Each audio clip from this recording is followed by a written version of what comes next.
The following is a special Wayne Hills Television sports presentation.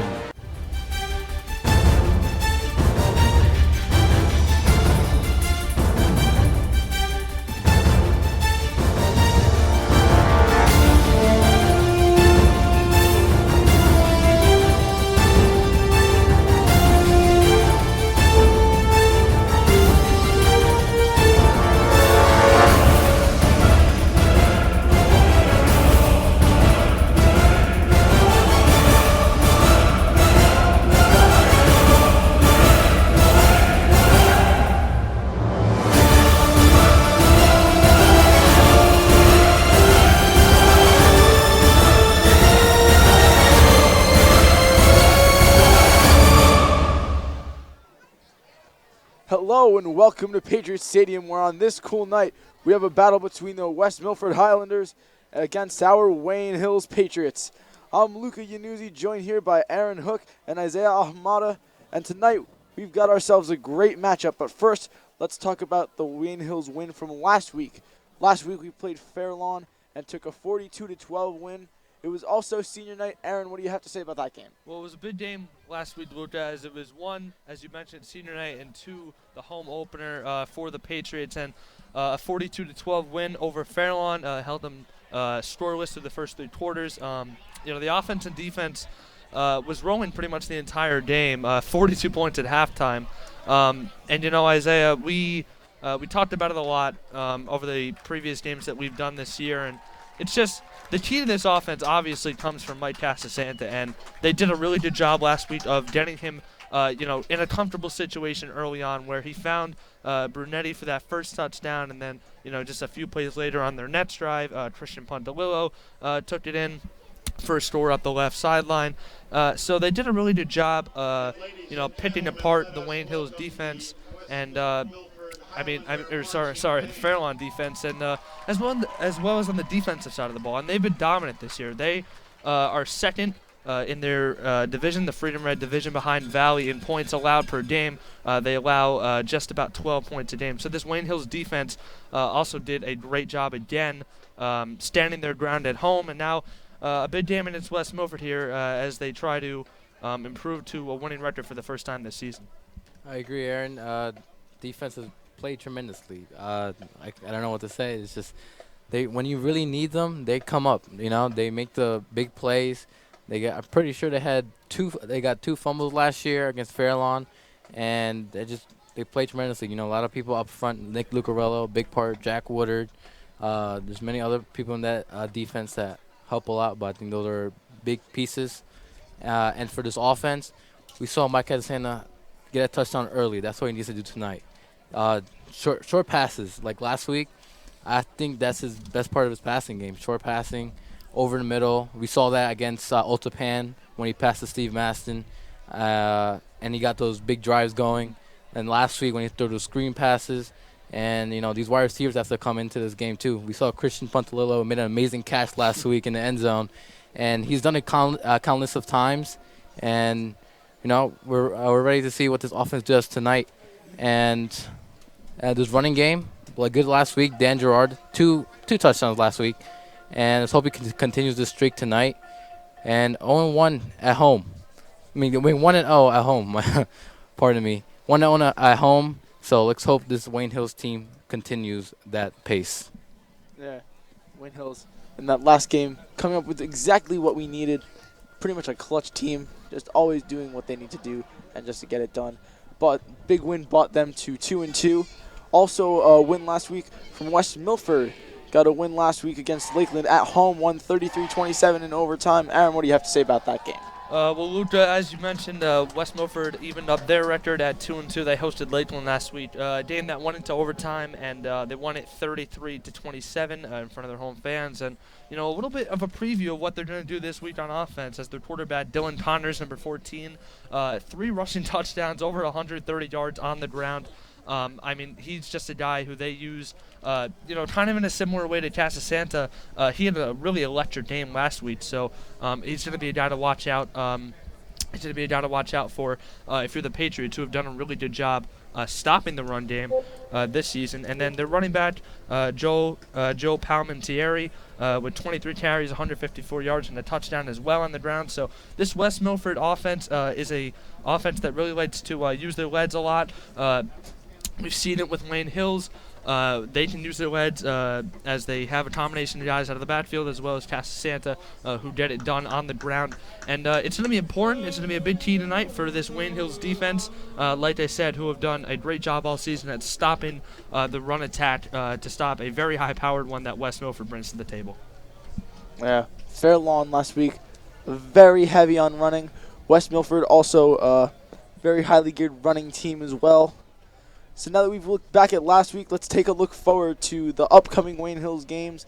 Next week we have a Saturday game, 1 p.m. against Passaic Valley at Passaic Valley High School. And the week after that, on Friday night at Ramapo at 6 p.m., Wayne Hills will be taking on arch rival Ramapo, looking to be two very great games up in the next coming weeks.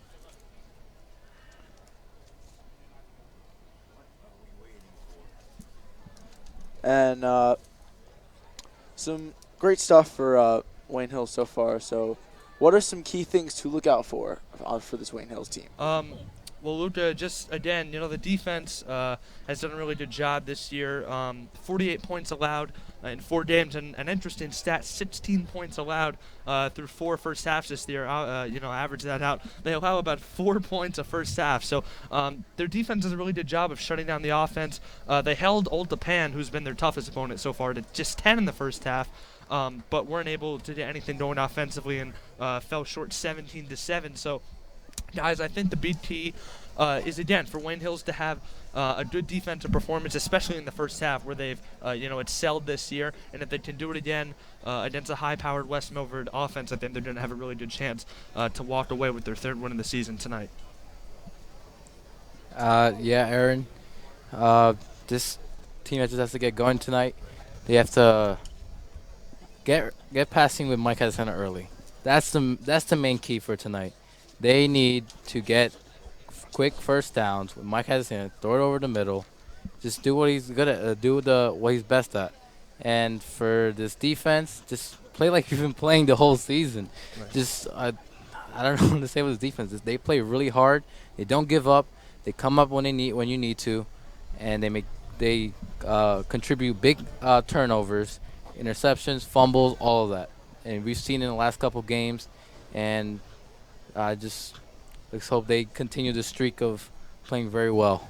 Yeah, and Isaiah, just another quick note on the turnovers. Speaking of turnovers, West Milford, 3 fumbles last week. So a little bit of a sloppy team. And if Wayne Hills, again, if they can limit their turnovers and force turnovers on the defensive side of the ball, again, that's always a good thing in the game of football.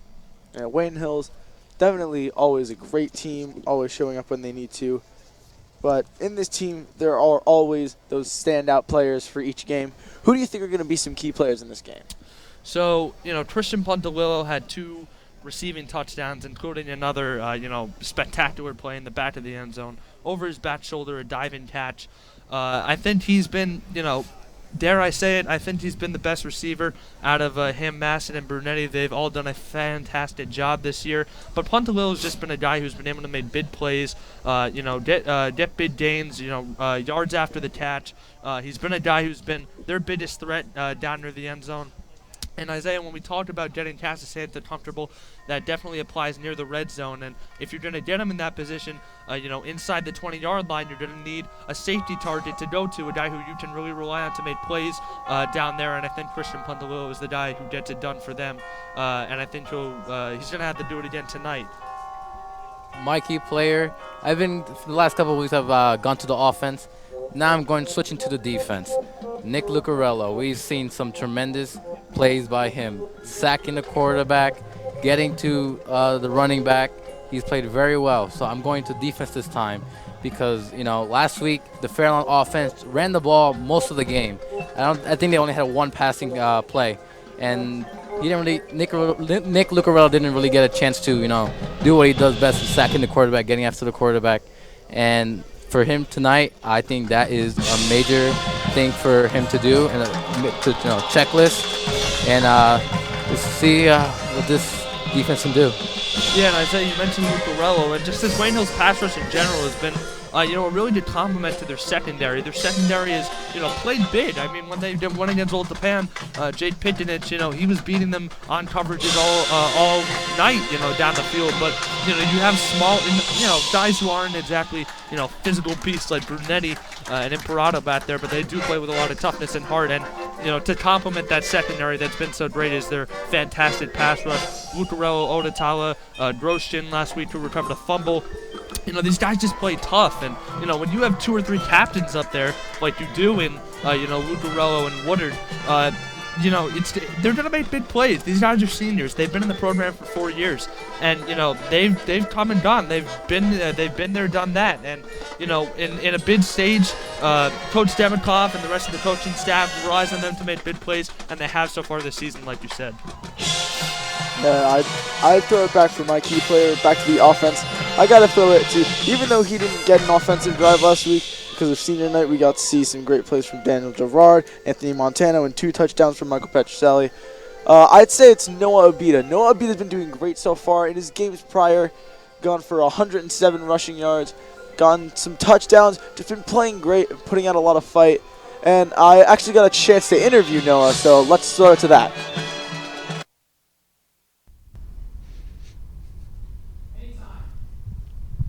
I'm pleased to be joined today by number 15 running back and linebacker Noah Abita as we talk about last week's win versus Fairlawn and look ahead to tonight's matchup against West Milford. Thank you for having me. So Noah, with a great win against Fairlawn, 42-12, what pretty much made up your strategy to win against this Fairlawn team? We were coming in hungry. We wanted this win really badly. We had a good week of practice before.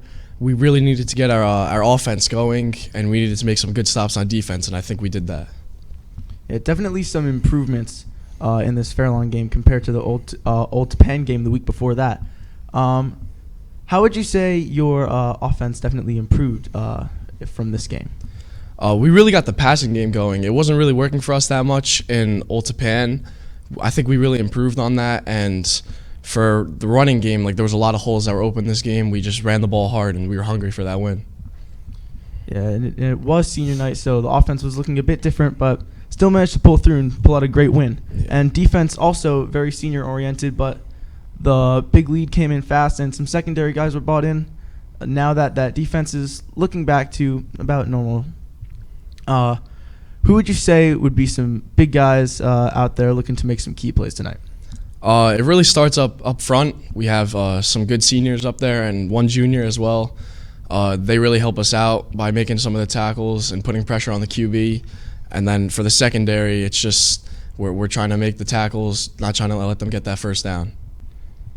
And this West Milford team and Wayne Hills as well, both with a win last week, bring you to 2-2 with a 500 record. What are you expecting from this West Milford team in this game? They're gonna play hard. They're coming off of a win. They're gonna try and beat us as hard as they can. They always give us a good tough run, and we're just looking to work hard and beat them this game. All right, thank you so much, Noah. Well, that's all we have for tonight's pregame show. Stay tuned as kickoff is only moments away. And welcome back to Patriot Stadium. Now that we're back, let's throw it down onto the field to the West Milford Marching Band.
Alright, stop, collaborate and listen.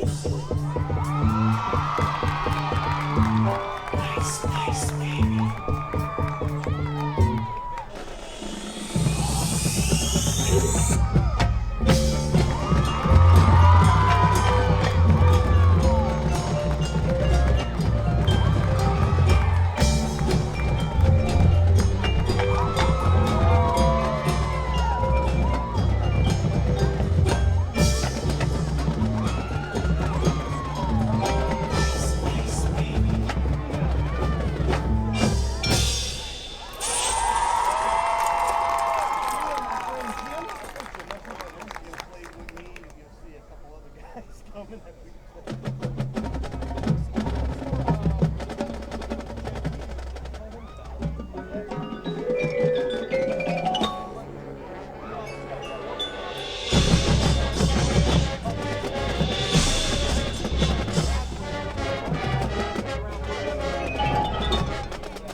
Let us return that salute with a Wayne Hills West Milford standing round of applause.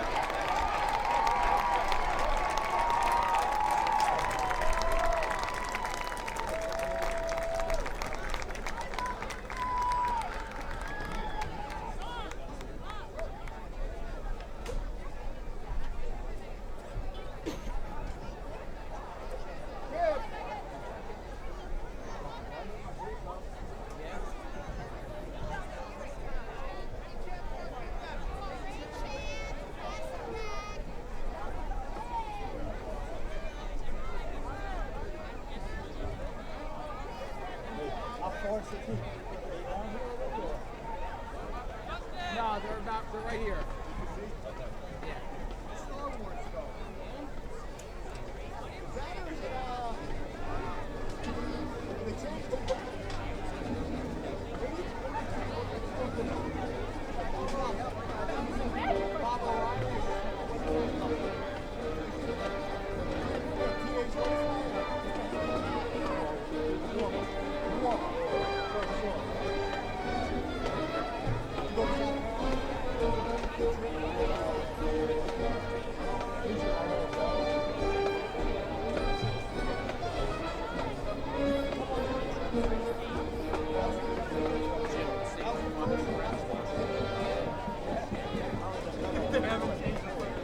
Just more pink. Right. It's the same 2111 exactly.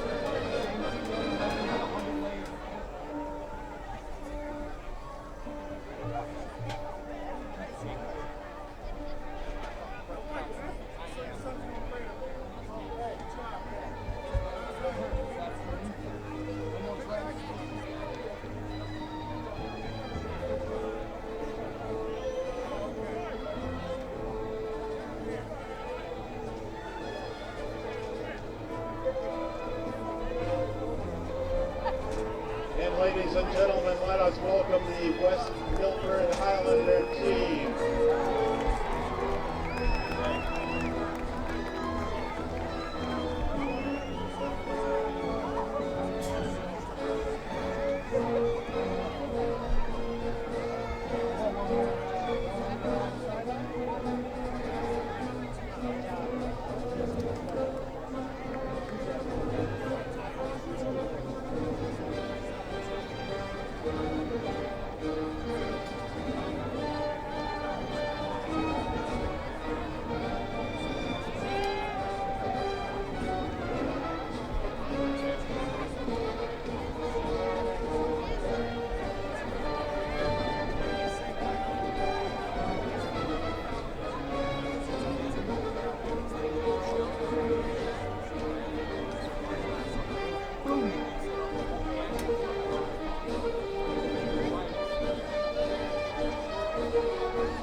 Ladies and gentlemen, let us now introduce the Wayne Hills Patriot starting offensive lineup. At wide receiver, number 18, Christian Puntalillo, number 18. At wide receiver, number 13, Steve Maston, number 13. At tight end, number 20, Dan Daly, number 20. At tackle, number 51, Jack Woodard, number 51. At guard, number 55, Matteo Mirko, number 55. At center, number 58, Dave Hughes, number 58. At guard, number 54, Stanley Osebak, number 54. At tackle, number 52, Nick Lucarello, number 52. At wide receiver, number 17, Joe Brunetti, number 17. At wide receiver, number 9, Dean Imperato, number 9. At fullback, number 81, Jake Wojciech, number 81. At running back, number 5, Big Chris Brutowski, number 5. And at quarterback, number 7, Mike Casasanta, number 7. And let's welcome the rest of the Patriots squad.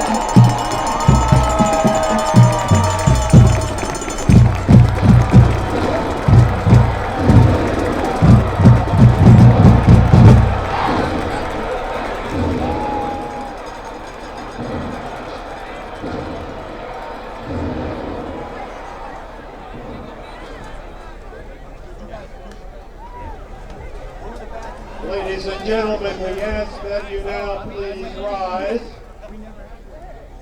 Tonight, the Star-Spangled Banner will be played by the Wayne Hills Patriot Marching Band, along with their special guests, the 8th grade band members from Schuyler Colfax School and Anthony Wayne Middle School. Ladies and gentlemen, our national anthem.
And we are back to Patriots Stadium. Wayne Hills and West Milford soon to be underway. Definitely looking forward to a great matchup between these two teams. Are about to meet at midfield for the coin toss.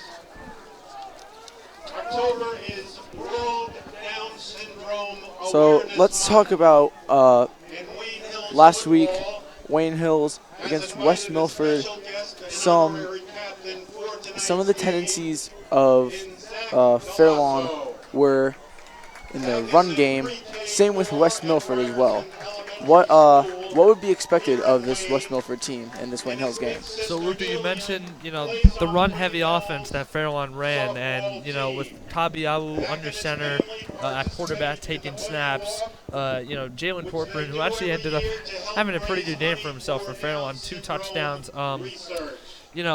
Like you said, it was a run-heavy attack that Hills faced last week, and, West Milford, they come in again with another run-heavy team. So, obviously, maybe some of the same concepts in the game plan were used this week when Wayne Hills was watching film of the Highlanders. But, it's a little bit different because they have now a quarterback in Dylan Connors who, is really explosive on the ground. Now, Tabiamu, he wasn't bad, but Connors is a guy who ran for 3 touchdowns and over 100 yards last week to go along, with the other parts of their lethal running attack. So, it's going to be a little bit of a different test for Wayne Hills, but again, some of the same concepts are going to be used for the defense to stop this West Milford offense, which is really, it's been dominant on the ground all year. In Zach's name. Please give Zach and his family a warm Down on the field as the captains for Down Syndrome Awareness Month. They brought Zach onto the field. Captains come off. West Milford has won the toss. West Milford takes the toss. Second half.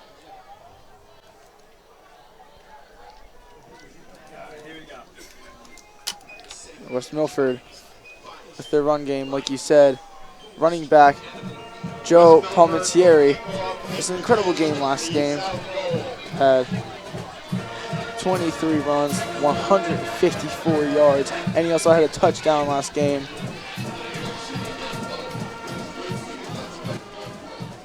Both teams huddled up on the field as their bands play, waiting to get this game underway.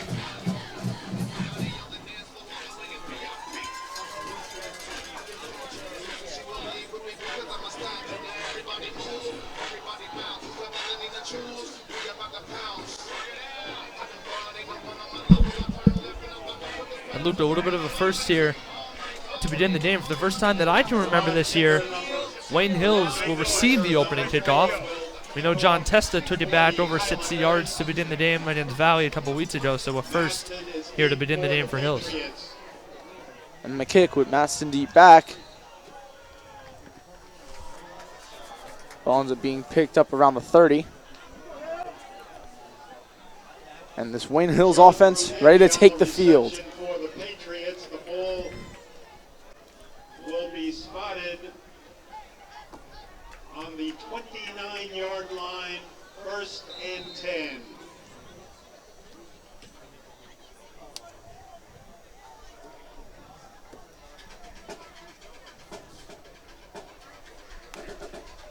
Santa hands it off to Chris Bertovsky, who is taken down. Gain of maybe about a yard. And Luca, you know, it's going to be interesting. They've used a lot of guys out of the backfield. We saw Noah Bita used heavily early on in the year. And that Valley named Chris Bertovsky did get a couple of runs, but, you know, last week, nothing. It was senior night, so we didn't get any carries. Got a couple in Old Japan as well, but he's going to be featured as the primary back here tonight, so it's going to be a little bit of a statement game for him. He's going to see, you know, he's going to show what he can do tonight. Pitched off again to Bertovsky to the left. Still making a run, breaks the first down and then some. Out around down at the 50-yard line.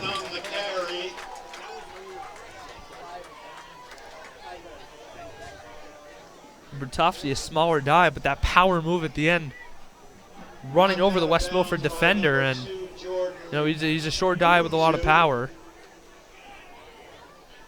and that made some, you know, that lethal combination of, you know, he's got speed out of the backfield, but again he's able to, you know, he's got a lot of running power under him as well. So again, just getting back to it, a big game for him tonight, as he's going to compete with Abita to get that second running back spot, maybe behind Joyce if he makes a return this year.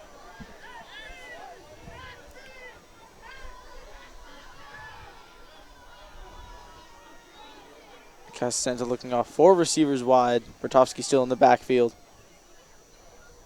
Takes the snap. Looking to pass. That one's to Christian Pontalillo. Making a catch for about 8 yards. The pass complete to number To get this team, this offense started, short passes, get Casasenta comfortable in the pocket for, you know, when he has to throw that deep ball, he's ready.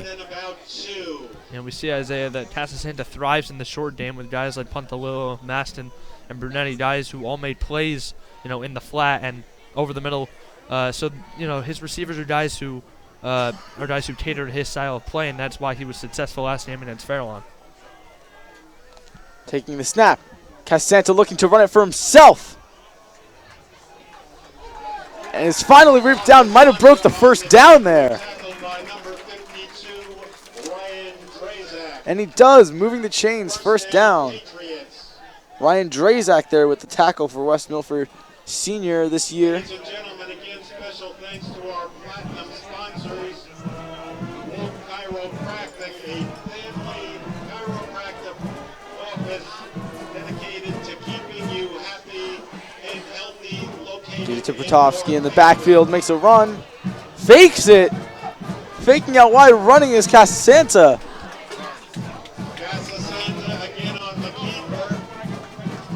Casasenta also demonstrating his running game. He's a dual threat quarterback, can pass the ball and can run it for himself. And a great fate there, as our cameraman was focusing on Bertovsky, and it did look like Bertovsky shot the gap up the middle, but Casasenta on the keeper there, a nice little spin move in the backfield, and was able to pick up a first down. And Casasenta, again, we've seen guys all season, he's been dangerous with his legs.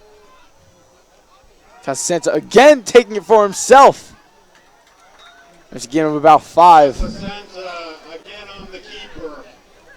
We've seen Casasenta doing incredible so far this year. Leading rusher, actually, has Noah Abita beat by about 15, 20 yards or so. And Mark Kieser on the tackle there, number 32 for West Milford.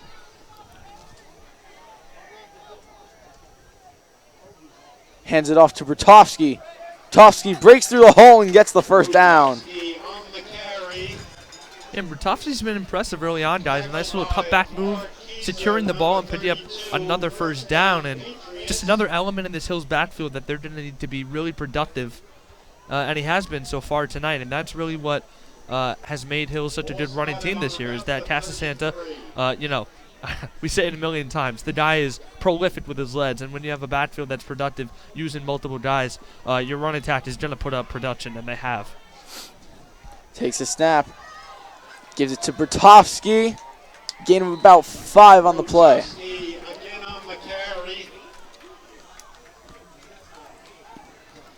looks for like this offense sticking to the running game. Good start though.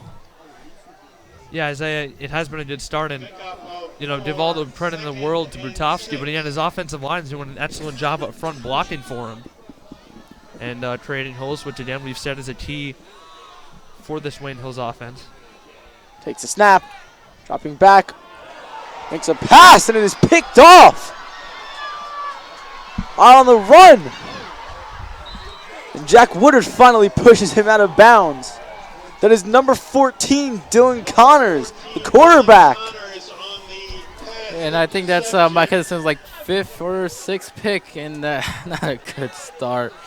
Running game was off to a great start, though, and just a pick for this West Milford defense. Maybe trying to catch the Highlanders off guard there, Isaiah. But Connors jumped Maxton's around and picked it off, and the quarterback making good plays in the secondary, and now he'll take it. And he'll take his offense now inside the Hills 30. And remember, Connors 3 rushing touchdowns last week, so they got to watch out for him on the ground as well. Connors takes the snap, hands it off, and he's taken down. Let's look at a replay of Casasanta's interception. Was looking for Maston, and Connors got right in front of him. Yeah, Connors just jumps the route there, Luca. Not a horrible ball, but just a better play by Connors, using his instincts to jump the route. Great takedown as well on the last play from Nick Lucarello.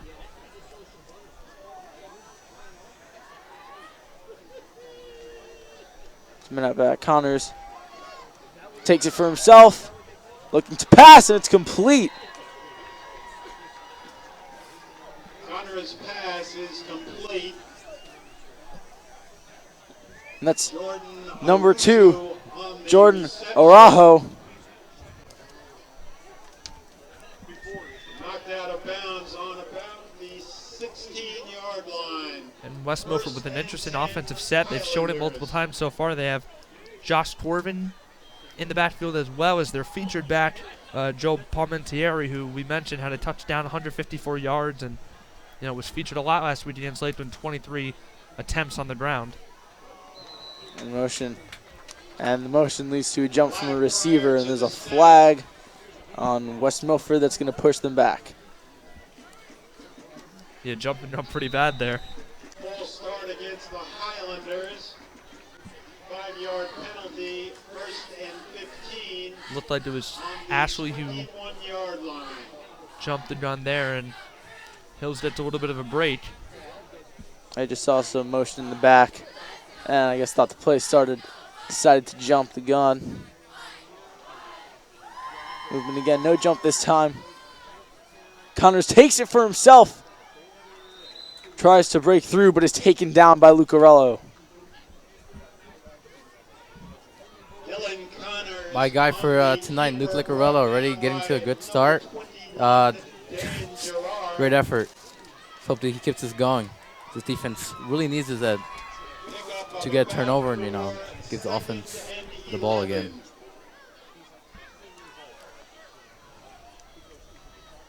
The two bats line up right next to Connors, pretty much maybe a foot in between. I noticed that as well, Aaron.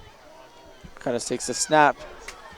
Gives it off, gain of a few yards, and he's ripped down by a good half a dozen of Patriots. That's Joe Palmentieri. And this Wayne Hills defense, good start on stopping the running game.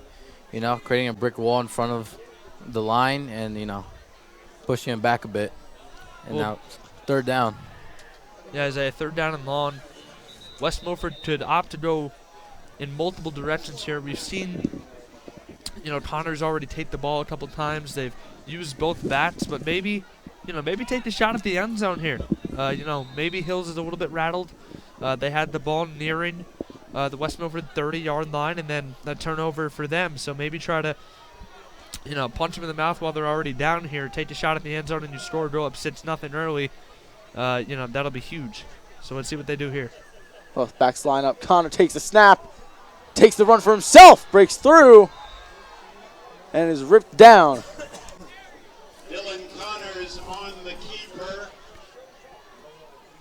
And good job by this defense, forcing a 4th down and 11. That's Noah Abita there on the tackle. Starting on defense as usual. Yeah, Beta not starting in the backfield, but he's made his presence felt all year long on the defensive end and does it again here. The Highlanders will attempt a field goal. And Highlanders looking for the field goal. Number 4, Darren Rico set to kick. Darren Quicker on the field goal attempt. And the field goal is no good. Patriots take Good start to this defense already. Being the game, offense kind of messed up a bit, but this defense always shows up and makes plays when they need to. Yeah, they forced, a 4th down, and then, the old saying is bend don't break. They said, hey, let's give up 3 points instead of 6. And you catch a break and give up 0. So now you give Casasanta a second chance, a chance to prove himself here, to kind of redeem himself. A costly pick last time that was taken back beyond the the midfield line. Now taking the run. Plays offense going back to the screen plays, just to warm up Mike Casasanta and those throws. tackled by number 18, Christian. We saw a lot of that last game against Fairlawn. First down, Patriots. Masson with a great return there. Gets the Patriots to the 32-yard line.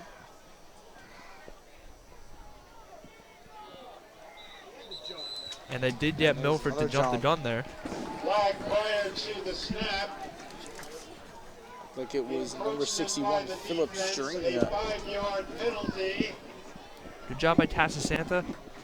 I guarantee you in the huddle they said on 2 trying to get West Milford to jump. On the second snap they were going to snap the ball, and a good job there is Wayne Hills. Bertovsky takes the ball and a takedown there. It looked like number 54, Stanley Ostbeck, was taken down after the play was over.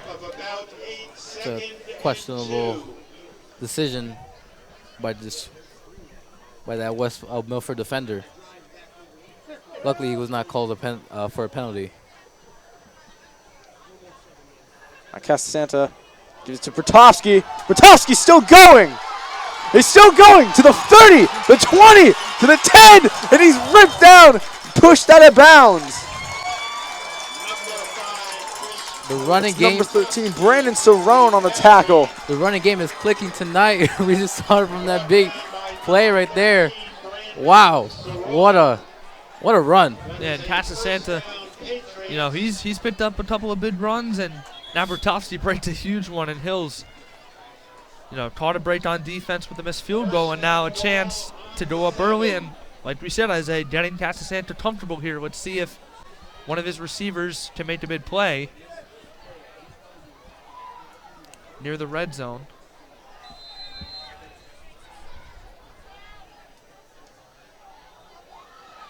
Again, trying to get West Milford to jump. Almost had him there.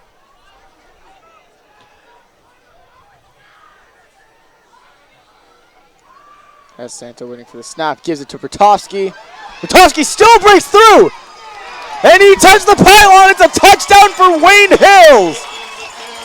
Chris Bertovsky with a great run gets into the end zone for a Wayne Hills touchdown. This Hills team comes up beginning of the game, throws a costly turnover. Now they're getting used to. They know that tonight the running game is going to play a big effect of to try to win this game. And you saw that there by that touchdown play. Yeah, and a big rebound drive, like you said, Isaiah, for Wayne Hills. We haven't seen much of Chris Bertovsky this year, but very, very effective tonight. A huge run to set up that touchdown run, and as you said, great start for Wayne Hills as Steele tries the extra point. Steele holds it down. Steele with the kick. The extra point is good. Oh no, it's no good. From our angle, it looked like it went in, but I guess not. Yeah, it's tough to tell from up here. And let's see the replay of Chris Bertovsky's long run that led to his touchdown. Yeah, Bertovsky just outpacing everybody here. Gets to about the 10, a couple yards in, and looks like he had everyone beat here, but good play by Cerrone to kind of chop at his ankles there, but Brutowski made him pay anyways as he took it in on the very next play, and Hills, a 6-0 start, feel, uncharacteristic of Jordan Thiel to miss an extra point. He's usually, pretty much automatic on those, but nonetheless, Hills goes up 6-0.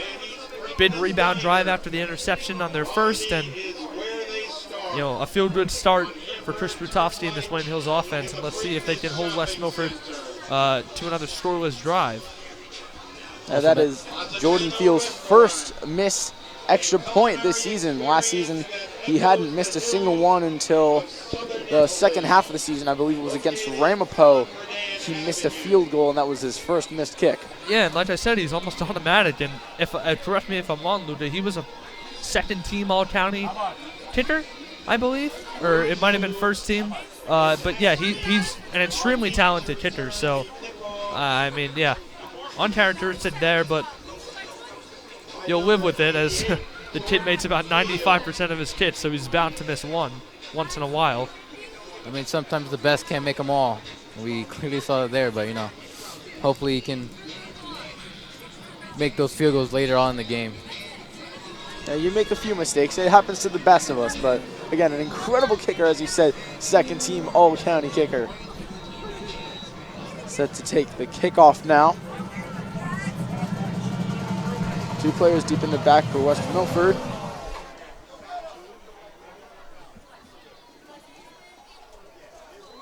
Takes the run out to about the 20. And the special teams has really cleaned up since that Valley game.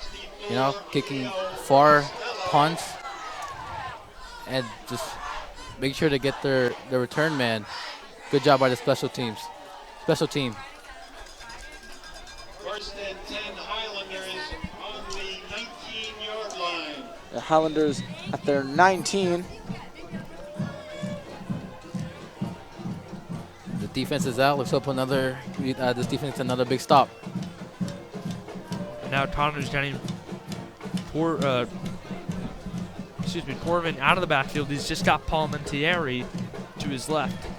Motion now. Throws it on the run.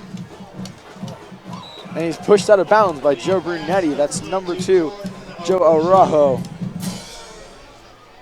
Knocked out of bounds by number 17, Joe Brunetti. I mean, last week we saw this team go against a running offense, and tonight they shut down the running game a bit, but they weren't used to passing game last week. So let's see how they do here, because this team is not going to run the ball all night. Yeah, right. I mean, took a little bit of a break from the passing game last week against Fairlawn, and West Milford definitely did a mix it up more, as you said, Isaiah. Motion again. Handed off to Palmentieri, and he's taken down by Nick Lucarello. Excuse me, that was Noah Abida on the tackle. Abida, again, a crucial part of this defense, making his presence felt. And again, third down and short for West Milford. If Wayne Hills can come up with a stop here and turn their field position in their favor and try and go up 2 scores as the clock dwindles down, about 2.5 minutes to go in the first quarter. So a big stop needed for Hills here. Again, just a single back set. Palmentieri to the right of Connors. And Connors drops the snap and decides to take the run for himself. Ends up not going too well, and he's stopped before the first down. By number 21, Dan Gerard. That's number 21, Jan Gerard on the tackle. And the Highlanders will go into And he's showing up tonight. Good job by his defense, getting after the quarterback. Like I said, as this defense does, like to get after the quarterback, and they do it very well. with number 9, And they've made this team punt. Yeah, they forced West Milford to punt. It's actually Palmentieri, the running back, who's going to send it away. As Imperato, who's shown flashes of greatness back there, returning punts and kickoffs this year, is back deep again. And very high, but not very far. That goes out of bounds at the 30-yard line. And Wayne Hills automatically in West Milford territory. One of these special team players might have tipped it a Yeah, bit. might have gotten a finger on it. I didn't see it, but big possibility that that was Yes. tipped. It was a pretty steep curve on that tip, high but not very far. And Hills, you know, I said they're going to flip the field position. I didn't mean this drastically, as they'll take over, you know, at about the West Milford 31. And great field position for Cassis Santa in the offense now as they start their third offensive drive. 23 in Wade. Casanta looks to pass, takes the run for himself. Still running. And is taken down past the 20-yard line. And Hills, after one play, is in the red zone. Just good job by this offensive line, making having good blocks, giving Mike Hudson room to work with. The ball spotted on the 17-yard That's Joshua carving with the tackle there.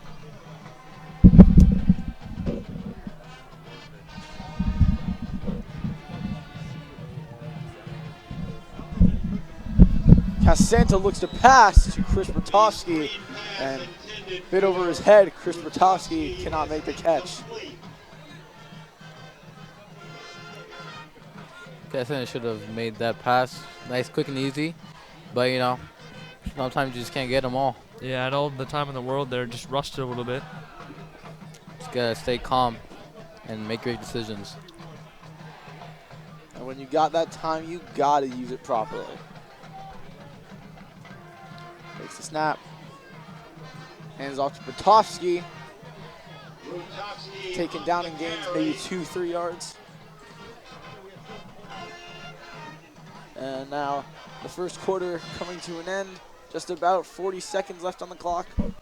Number 63, Luis. See if Hills will run another play. It looks like they will. For the Highlanders. Third and short, about 3rd and 5. 3rd and 7. Santa looks to pass. It's low, but still caught, I believe. Yes, it is caught by Joe Brunetti. The pass complete to number 17. But it looks to be short. Let's look at the replay on that play. Low pass, but just barely caught. Joe Brunetti able to get his hands under it. And as the final seconds tick down, we reach the end of the first quarter. Wayne Hills moving down to the other side of the field, starting the second quarter of this game. I gotta say, these running backs have gotten better. Last few weeks ago, Noah Bita. Last week, Dan Gerard. Now tonight, they've played well as against this defense.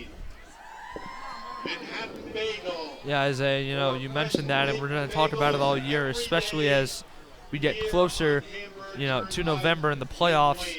It's going to be interesting to see what Wayne Demikoff does, Coach Demikoff does with, you know, these mix of guys. They've all been productive.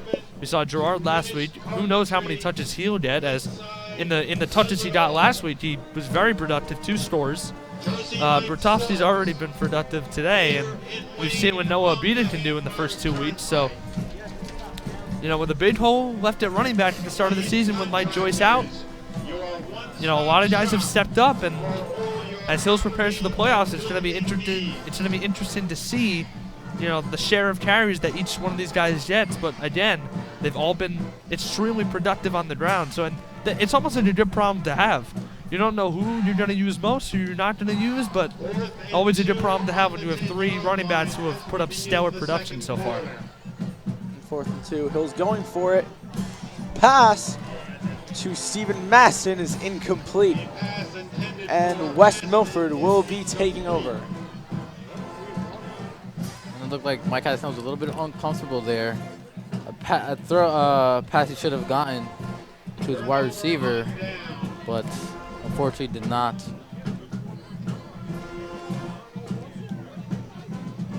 No, if they mix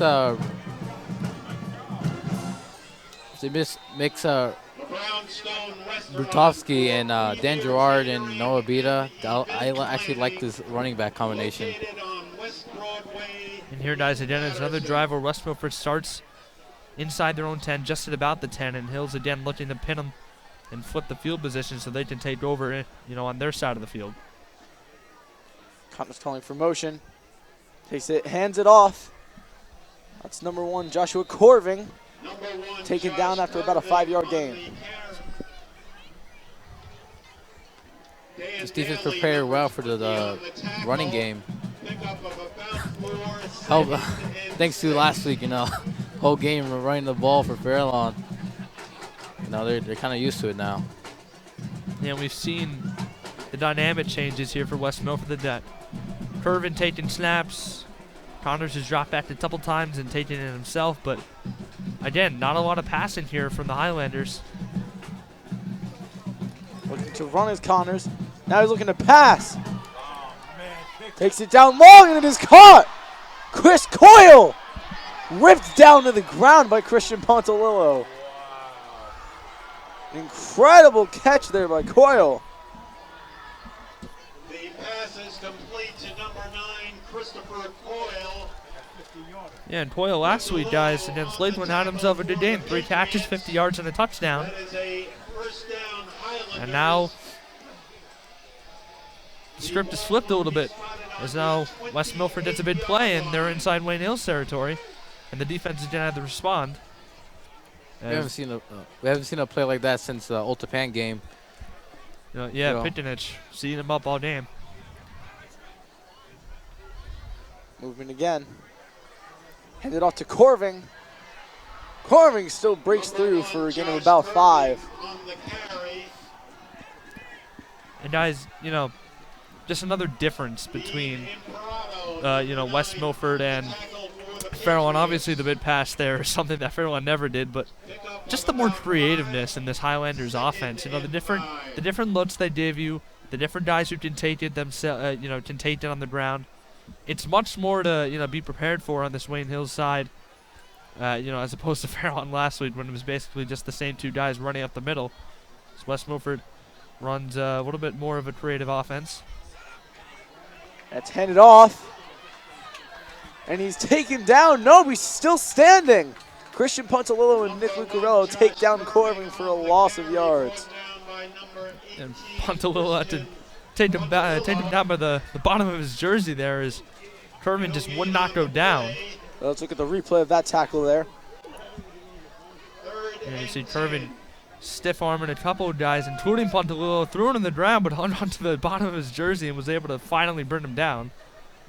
Good job. Still would not go down. Just stayed standing and kept trying to fight. So that help from Nick Lucarello, stopping him from moving any further, and then him grabbing onto the running back, what led to him falling down. West Milford's got 3 out wide here. Let's see if they pass. Hill's showing blitz. Still dropping back, now taking the run for himself. Connors might have broken the first down. And Patriots show blitz. Groshon got in there. He got close, but Connors, speedy quarterback back there, and was able to break away and get a first down. It makes sense. It was 3 and 10, so they're a little backed up. So blitz is pretty reasonable play to call for this defense. But they just missed them. I did not break the first down. Is 4th and 3. See, we're trying to look the Highlanders come out here. Maybe trying to do something unexpected. Maybe go back to Coyle deep. Looks like Brunetti's Pontalillo's lined up on Coyle. There's a timeout called. Timeout called by West Milford. And guys, just what I was saying just a second ago, 4th and short situation here. We've seen that the Highlanders' run attack has been effective so far here tonight. Maybe you want to go deep again, take another shot deep with Coyle. Pontalillo wasn't able to stop him on that first deep ball that he caught and broke for some yards after the catch. So with a 4th down and 3 at about the 21-yard line, maybe you want to take a shot at the end zone. Also, this West Milford offense has had 2 backs in the backfield with the quarterback, maybe trying to catch the Wayne Hills defense off guard. Right. For, you can either pass it to your left or right, or you could pass. You can hand it off to your running back from either to your left or right, or you can pass it yourself, or even run it. You never know. Yeah, you're right, Isaiah. The flexibility of having both Kervin and Palmieri in the backfield has just been, it allows the Highlanders to do a lot of different things on offense, and they have Hills a little bit on their toes here. They don't know really what to expect, so they can do something out of the ordinary here. 4th down and short, 4th and 3. Movement. And Connor's looking to take it for himself, and he's ripped down. That's number 58, Gabe Kuhn on the tackle.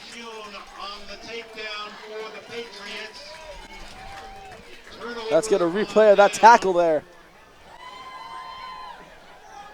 And Connors just barrels right into him and takes him down. Connors near the 1st down marker, and a big play by Kuhn. Once again, a captain coming up with a big stop, and Wayne Hills takes over.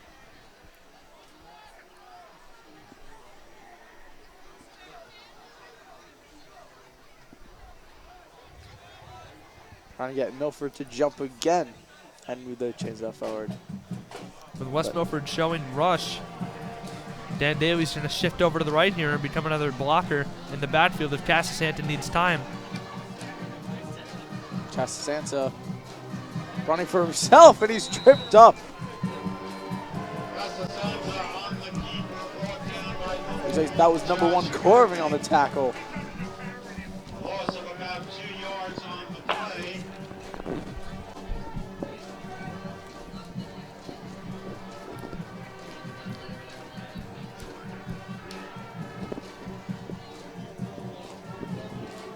And the pocket just collapsed on Casasanta there. Offensive line's done a solid job tonight, just not on that one. Casasanta makes the pass to Bertovsky.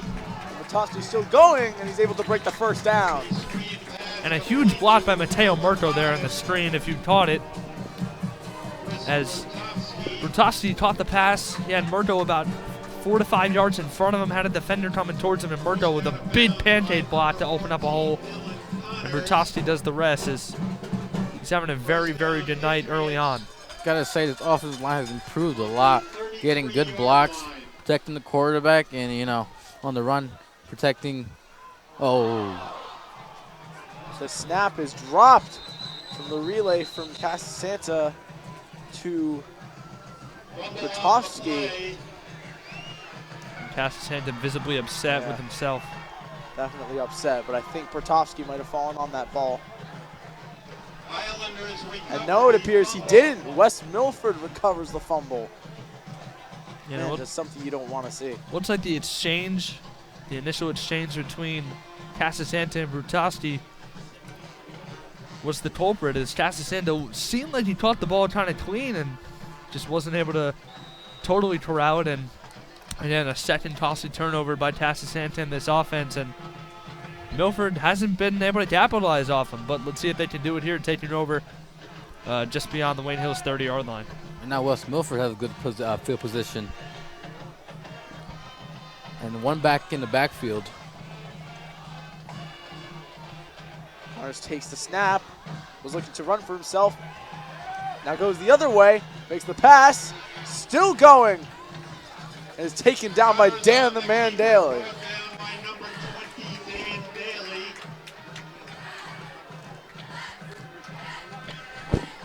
Let's look at the replay on that one.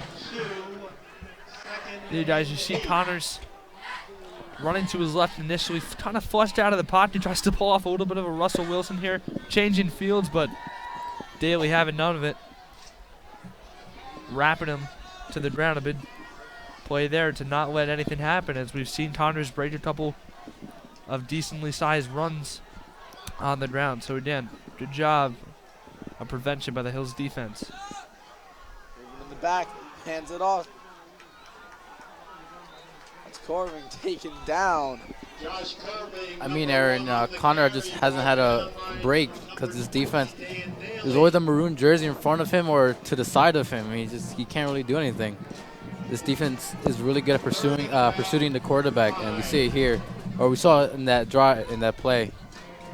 Good job by this defense. Yeah, and for a guy who, we mentioned in the pregame, had 3 rushing touchdowns last week, it's got to be a little frustrating when last week you were used to getting huge holes and just breaking through. And like you said, Isaiah, early on he really hasn't gotten much.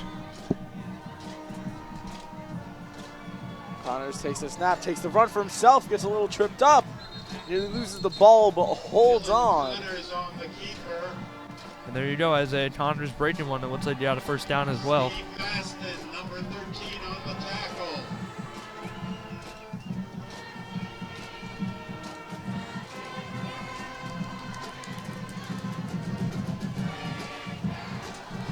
This band playing Sweet Caroline to get this crowd excited. Usually a very big pump song. Just to get these fans energetic. Fresh set of downs for West Milford here. Let's see if they go to the same what's they've been going to. It's Connors with a big run in motion. Balmentieri out of the backfield now. Connors takes the run for himself, but is taken down by Noah Abita. Once again, this defense pursuing the quarterback and doing it very well. Let's look at the replay on that tackle there by Abita. And Abita just comes in and is able to rip him down. Like you said, Luca, sorry. Like you said, Luca just shooting up the gap there and bringing him down. No problem for Abita. So smooth in that middle of the defense. He's a huge part of it. He's already got 3 or 4 tackles tonight, made his presence felt. Again, just Palmentieri to Connors left. Hands it off. That's Corvin. Corvin gains about 3-4 yards on the play. And there's a look that West Milford's ran a lot tonight, as Corvin a little bit slow as he gets up, but what's okay. But they've had a single back either to the left or right of Connors. That time it was Palmentieri, and he motioned Corvin to come out of the backfield and a little bit of a sweep behind him. And, you know, it's caught the Hills defense off guard a couple times tonight. So let's see if they adjust to it here. They've got a 3rd down and 3. Let's see if they come up with a big stop. And then you got Corvin out wide to the left with Brunetti on him. Let's see if they do the same thing. No motion this time. Connors looking to run. Does, but he might not have broken the first down. He did not. He's taken down by Nick Lucarello. Nick Lucarello, my guy, good job. Like I said, he gets to the quarterback, and we saw here right now. Let's look at the replay there. Now I see him just come in and get off that blocker and able to rip him down out of bounds. They kind of almost threw him out of bounds there, Lucarello. The sheer power off the edge. You know, Luca, you picked Noah Bita as your, key player for tonight. And, not on offense, but on defense, he showed up tonight. And Nick Lucarello has showed up as well. And your guy, Christian Pantalillo, Aaron, off to a rough start, but he hasn't had that many targets, so understandable. But playing well at the cornerback position. Only allowing 1 big play, but still playing very well. As well, West Milford calls another timeout. Like you were saying, Isaiah, this defense definitely showing up for Wayne Hills tonight like usual. And I love saying this one. We're looking to see what we know as Wayne Hills football out there. This defense on the field killing it like usual. Yeah, and guys, had double-digit seniors graduate from last year. Obviously, it was a prolific defense last year that we had, but almost like a new unit. A lot of these guys playing with each other for the first time, coming up from JV, and we've seen them grow as a unit, and they played well together all season. But now you see, different guys stepping in, everyone stepping up, next man up mentality, and they've really just come along so nicely, and they've grown as a unit. As they're allowing just 14 points a game, or 12 points a game. I mean, 2nd in the division. So a very strong defensive unit that's just continues to get better. And let's see if they can get a big stop here on 4th and 3. Gerard moving to the left of the field.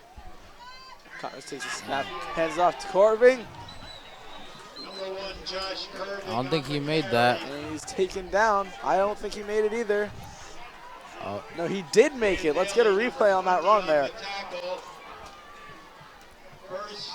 It's Kerman right up the middle. Daly not able to bring him down short of the marker. He ended up dropping the ball there and had to recover it for himself.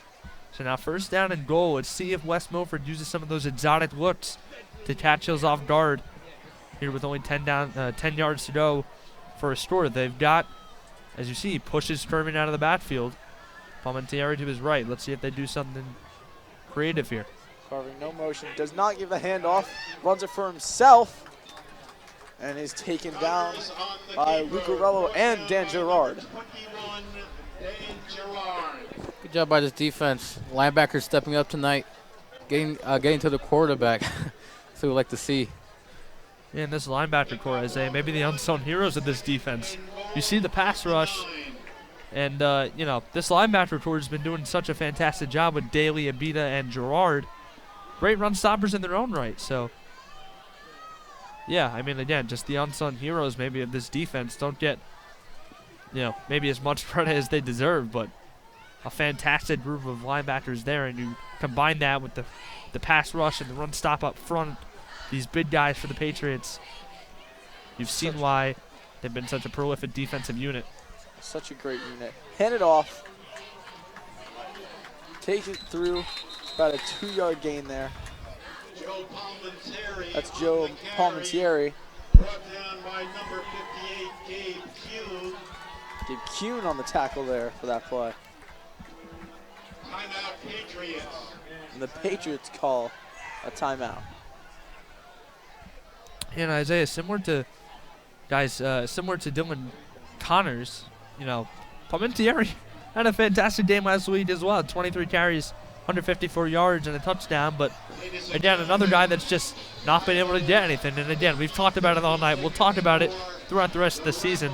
That's just, you know, attesting to, you know, the great run stop that this Wayne Hills defense has. Yeah, I had the chance to talk with Mr. Demikoff before the first game of this season. And he said this Wayne Hills team is more like a unit than ever. Just everyone on this team, so many people contributing this year. Just everyone's getting their fair share, and because they deserve it. Every kid on this team so incredibly skilled. Even the ones who don't play as much. We saw from senior night some incredible plays from Michael Petrucelli as well. 2 touchdowns in that game. Anthony Montano as well. Just an incredible Wayne Hills team overall from everybody. I mean, they're coached well. Motion in the back. Connor's looking to throw, and he does, and the pass is blocked. Another great touchdown block from Joe Brunetti. We saw another touchdown block from him in the old Japan game.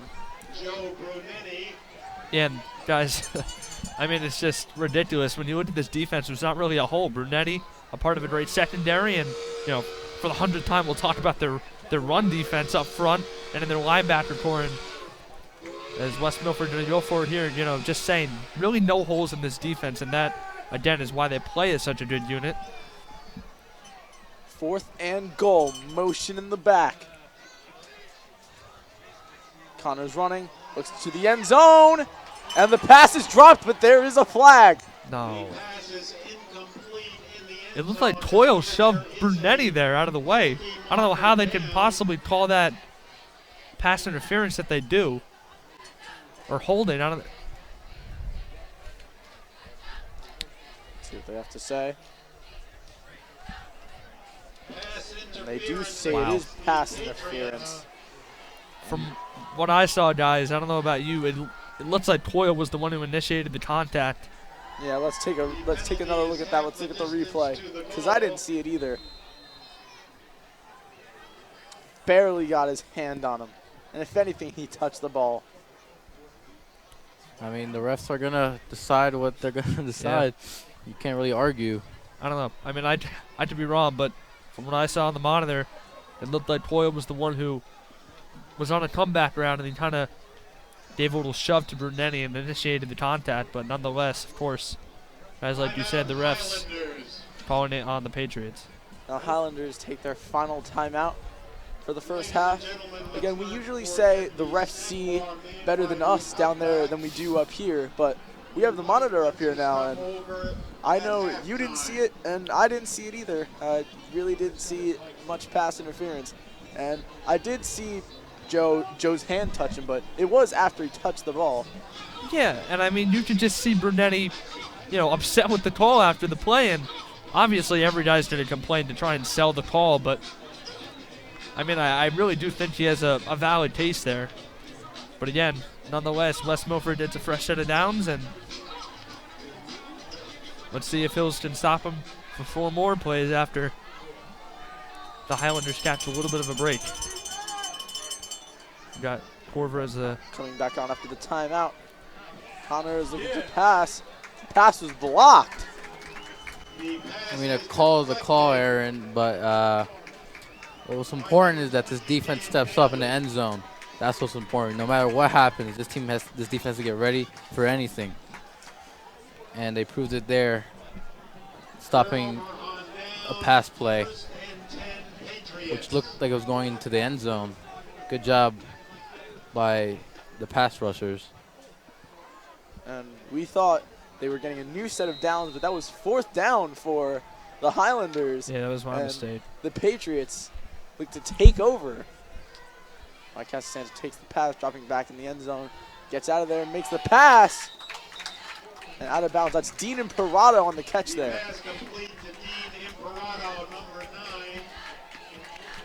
Knocked out of bounds. Well, that's big for this offense because Casasanta backed up into his own end zone, Isaiah. That might not be the most comfortable situation. He had a guy coming from his backside there. But now, you know, you move out to about past the 20 and a little bit more room to work. The pass now on the outside. That's to Brunetti, and he's shoved down and out of bounds. He's out of bounds already, and the flags come out. Just unnecessary. You know, he was already going out of bounds. You did not have to push him to the ground that hard. But it's a part of football. You just got to be ready for it. And the ref made a good call. And I think he was out of bounds already, and then he was taken down. That was Jordan Orojo. I wonder if they're... And they're calling back the penalty. The penalty is nullified. Are you kidding me? That's 2 terrible calls. Wow. Well, it looks like it was nullified, so if they blew the whistle for unnecessary roughness, it must have been on sportsmanlike conduct on somebody on the Patriots, as the penalty's offset. On pass out there to Pontalillo, and he makes the catch. What a great catch by Christian Pontalillo. Once again, he's just coming up big, making great passes. Your guy, Aaron, and he's made a big play here. Yeah, Pontalillo again. Like you said, Isaiah, making a big-time play. Santa moving to the right, takes a pass out, and then is caught by Joe Brunetti. Another diving catch. I mean, well, what's Pontalillo going to do next? Catch it with 2 fingers. And Isaiah, you know, if you can reminisce back further, far enough, about 2 or 3 weeks ago in the Old Japan game, this drive would be reminiscent of that. Casasanta rolling out and finding his guys with efficiency. Casasanta with another pass. Looking to Dean Imperato, a bit high. Spoke a little too soon, Yeah, Aaron. a little bit of the announcer jinx. Couldn't find Imperato. There. Just a little high. If he just got a little bit short, probably would have got the first down. Yeah, off the fingertips of Imperato. But, you know, outside of that play, Isaiah, this drive looking very similar to the one that they had at the end of the game against Old Japan, a drive that in the end didn't really matter except for, you know, bragging rights. But Casasanta rolling out and finding his guys. Nice, crisp, efficient throws from number 7. I mean, also, we saw those drives that also ended in interceptions. Right. But, you know, he has to be smart with the ball. Just like the Old Japan last drive, smart, making good passes, getting by receivers, and the wide receivers making good catches as well. You know, this team has to get, you know, this offense has to come together and just, you know, yeah, work you know, out. In last week's pregame, guys, you know, I said that Casasanta's just got to trust himself and trust his guys, and a couple of turnovers early for him here. And, you know, it applies here as well. You know, even though you're up 6-0 here, you know, he's just gotta he's gotta flush the mistakes out of his head, and he's doing a pretty good job of it here on this drive. And if he can continue to do that for the rest of the season, you know, he'll bounce back nicely. You know, and we said he's got guys who can make plays for him, and if he puts his trust in them and in himself, he'll be good to go. Hills comes back on after the timeout. Casasanta looking to pass. Flags are thrown. The catch is made by Imperato. Breaks a tackle and still keeps going. Breaks past the 20 and he's into the red zone, but there are still flags on the field. And it is a holding penalty. Wow. Brendan Cerrone on the tackle, however, the play is being called back. Just a good play, ruined by a costly penalty. Yeah. And guys, I was just going to bring up, if we had a replay on that, I was going to point out the great blocking, the great pass blocking that the Wayne Hills offensive line was doing, and they gave Casasanta a ton of time to move around in the pocket and find Imperato, but obviously some of that great blocking had to do with a little bit of an illegal move there on the hold, and it'll be 3rd and long for the Patriots now. I mean, a good thing came out of that play right there. You saw Casasanta getting pressured, moving out the pocket, seeing his open wide receiver instead of running the ball, which is smart to do, and got his man, but, you know, once again turned over because of a penalty. So it looks like Hills is going to go with 4 out. Yeah, punt a little alone to the right. Let's see if they take the shot deep with him. You also see a running back change. Noah Abita comes into the backfield. Now Imperato also over to the right, Luca. Casasanta with the pass intercepted. Just didn't make the pass long enough. Couldn't get to Brunetti. And that's an interception from Xander Mansenko. And that is 18, Christian Ashley. I mean, Casasanta had he just had to throw a little bit farther. It's already 2 interceptions just for the game. I mean, luckily the time is there's only 52 seconds left on the clock, so just maybe the defense can get a big stop. Yeah, Ashby again, just, you know, not a terrible ball by Casasanta, a little worse than the one on his first interception, but again, Ashby just a better play in the secondary, and then costly turnovers for Wayne Hills towing him tonight. And now with, 52 seconds, let's see if West Milford can put together a little bit of a 2-minute drill. It'll be about a 50-second drill, but let's see if they can get it going. And there from Corving, he's taken down.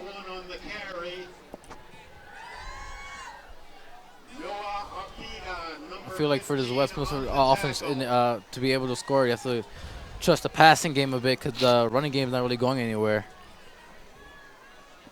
What seems, Isaiah, is we're under 30 seconds, and some of the West Milford players on the sideline already walking off. It seems like they're just gonna hand it off one more time and go into the locker room.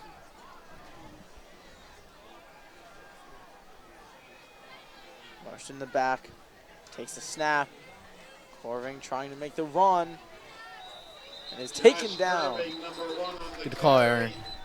Exactly what you said would happen happened.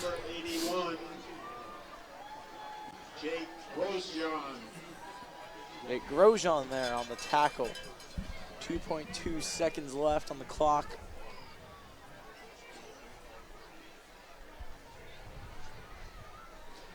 West Milford, maybe we'll get in one last play.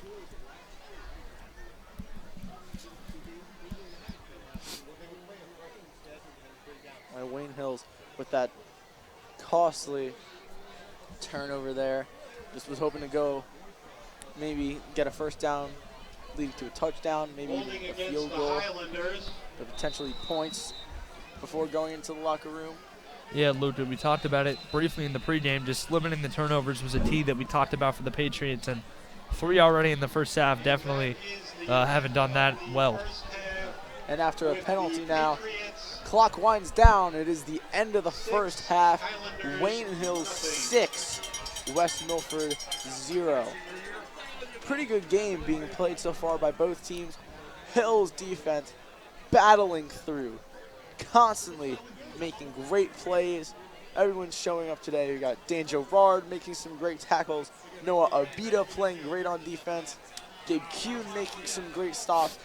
This linebacker core just dominating. What do you have to say about it, Aaron? Yeah, well, a lot to process from that first half, guys. 6 points was, put up by the Patriots early, but Casasanta had a little bit of an up and down first half. A fumbled snap, 2 picks, but on some possessions he looked really, really good moving around in the pocket. And, Chris Rutofsky a guy who we haven't seen a ton of. He had a very good first half, and just on the defensive side of the ball, to kind of counter the 3 turnovers, which again we said in the pregame was going to be huge for this Hills offense not to turn the ball over, which they have. So, they haven't done a good job in that department. But the defense, again, we talked about it so much. Another scoreless half, holding the Highlanders to no points.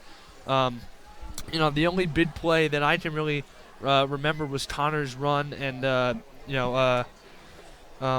the big reception for 30-plus yards. And, again, just a lot to take in. We talked about how good this linebacker core has been, making plays all over the pass rush and the secondary doing their thing. And, I mean, Hills up 6-0 at halftime. And if their offense can get rolling a little bit more and they can limit the turnovers in the second half, guys, maybe the game will come a little bit easier to them. I agree with everything you said, Aaron and Luca. Linebacker core really showing up tonight. And 6-0. This defense has really showed up. First, they've allowed, last week they allowed 0 points. And again, this week allowing nothing to be scored on their end zone. It's just playing very well. Now the offense made some big mistakes. But they did have a nice drive that got them a touchdown. Would have been at 7 if special teams missed the field goal. But, I feel like Mike has said that just has to be comfortable. Even when there's no pressure on him, I think he feels still uncomfortable in the pocket. He just has to, look around the pocket, make sure, he's okay, make smart decision. He doesn't have to rush the pass if he has a clean pocket. So, this offense just has to get it going in the second half. And at the end of the first half, Wayne Hills 6, West Milford 0. Let's send it to the Wayne Hills marching band down on the field. Equipment managers Lido, Ryan D'Amico, Aiden LaRusso, and Ethan Thompson. Librarians, Juliana D'Amico, Melissa Herring, June Pace, Dariana Yushenko, Uniform Manager Jason Pohl, Rookie Representative Tyler Weinman. Their field repertoire, Spellbound, Curiosity and Maquette, Magical Mayhem, Anxious Apprentice, and Lessons Learned. Ladies and gentlemen, the Patriot Marching Band.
that salute with an appropriate standing round of applause at paternal of the Wayne Hills Patriot Marching Band.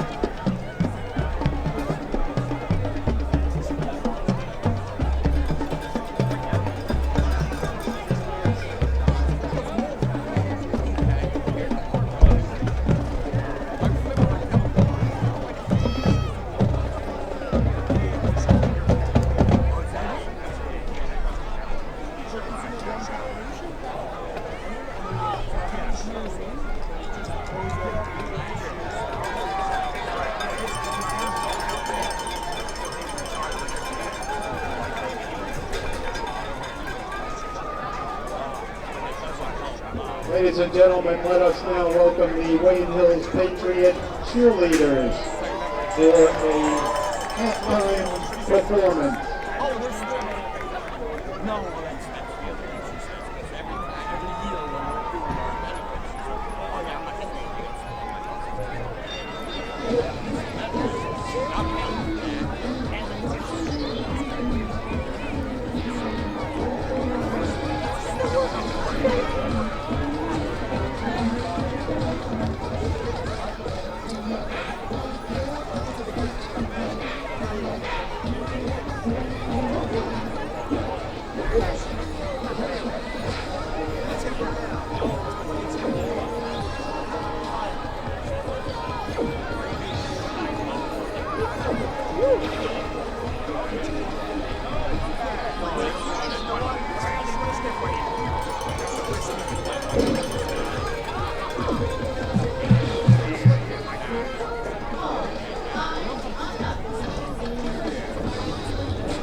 Ladies and gentlemen, let's have a standing round of applause for the Patriot cheerleaders.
Oh, yeah. Before, because I have a garage.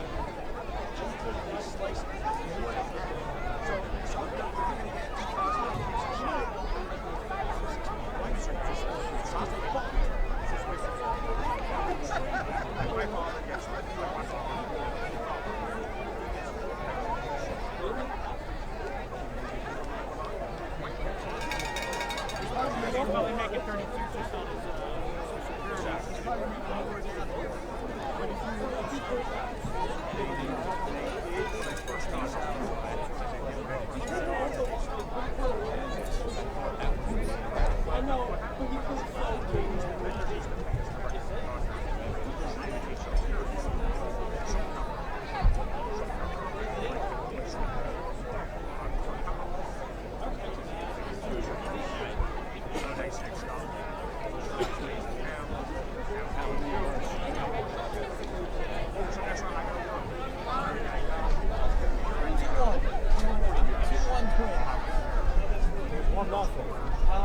Ladies and gentlemen, just prior to the 50-50 draw from New York City in the Bronx, in the bottom of the third inning, the Minnesota Twins lead the New York Yankees 2-0.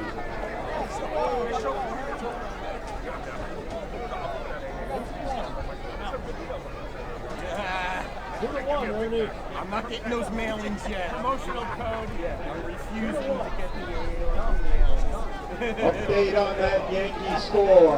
Minnesota 2, New York Yankees 1.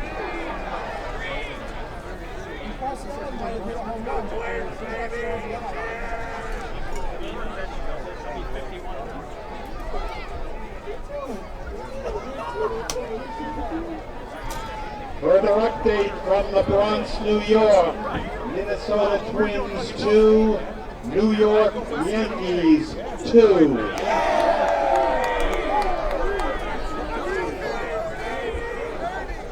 All the 50-50! Emil, you got the 50-50? What's going on? My number is... Further update. New York Yankees 3, Minnesota Twins 2. Bottom of the third inning.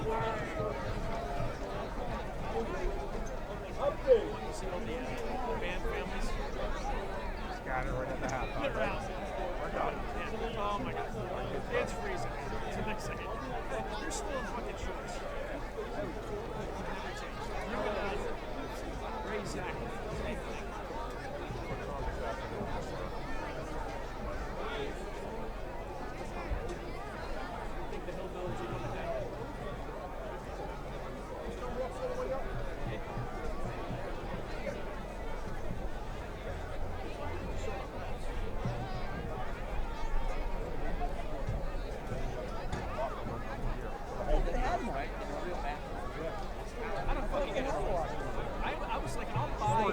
I'll buy containers.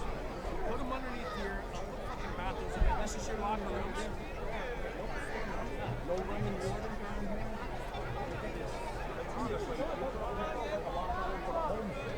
Visitors so warm. I'll still go into the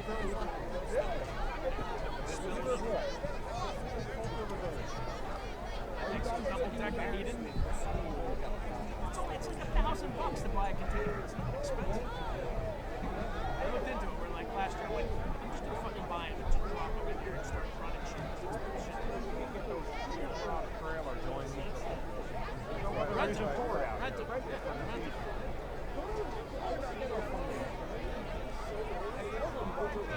$550 in tonight's 50-50.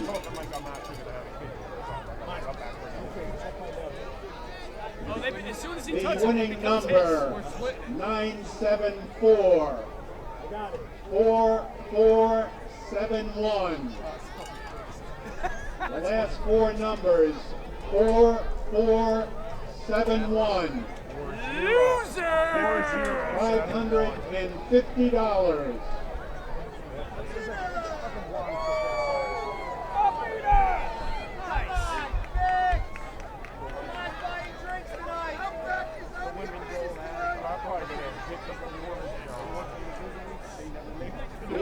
Banner.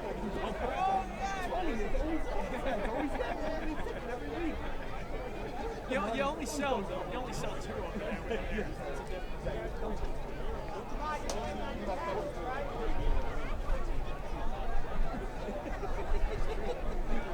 I did last year. I did it 7 out of like 8 out of games. I did every fucking week. I did it pretty good, and it was. Some guys, I'm not paying any more money. I just paid $300 a set. I'm like, absolutely. What are you holding court? You know Kalukian? John Kalukian met before. How are you? Yeah. He's a Valley guy. John Kalukian. We'll let him. Jimmy Carey. What's going on? Yeah, I think I'm out of here. Hit the pork chop. You guys would be asleep before I even get home. You're right. That's usually my rule. I was going to tell us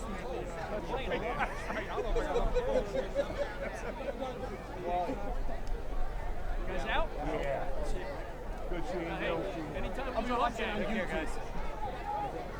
Right now? Yeah, we don't Streaming? have to do a game. I'll meet you at Maggie's in an hour. Go to the Outback. That's where we usually go.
And we're back to Patriot Stadium.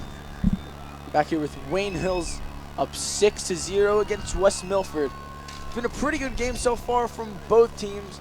Stayed low scoring, but mostly because no points have been allowed because on both ends, offense and defense, both of these teams have been doing pretty good. Isaiah, what do you have to say about these teams so far in this game? I mean, the first half was pretty interesting. Starting out a little bit slow for this Patriots offense, but then the defense came up big, gave the ball back, and then they completed a great drive for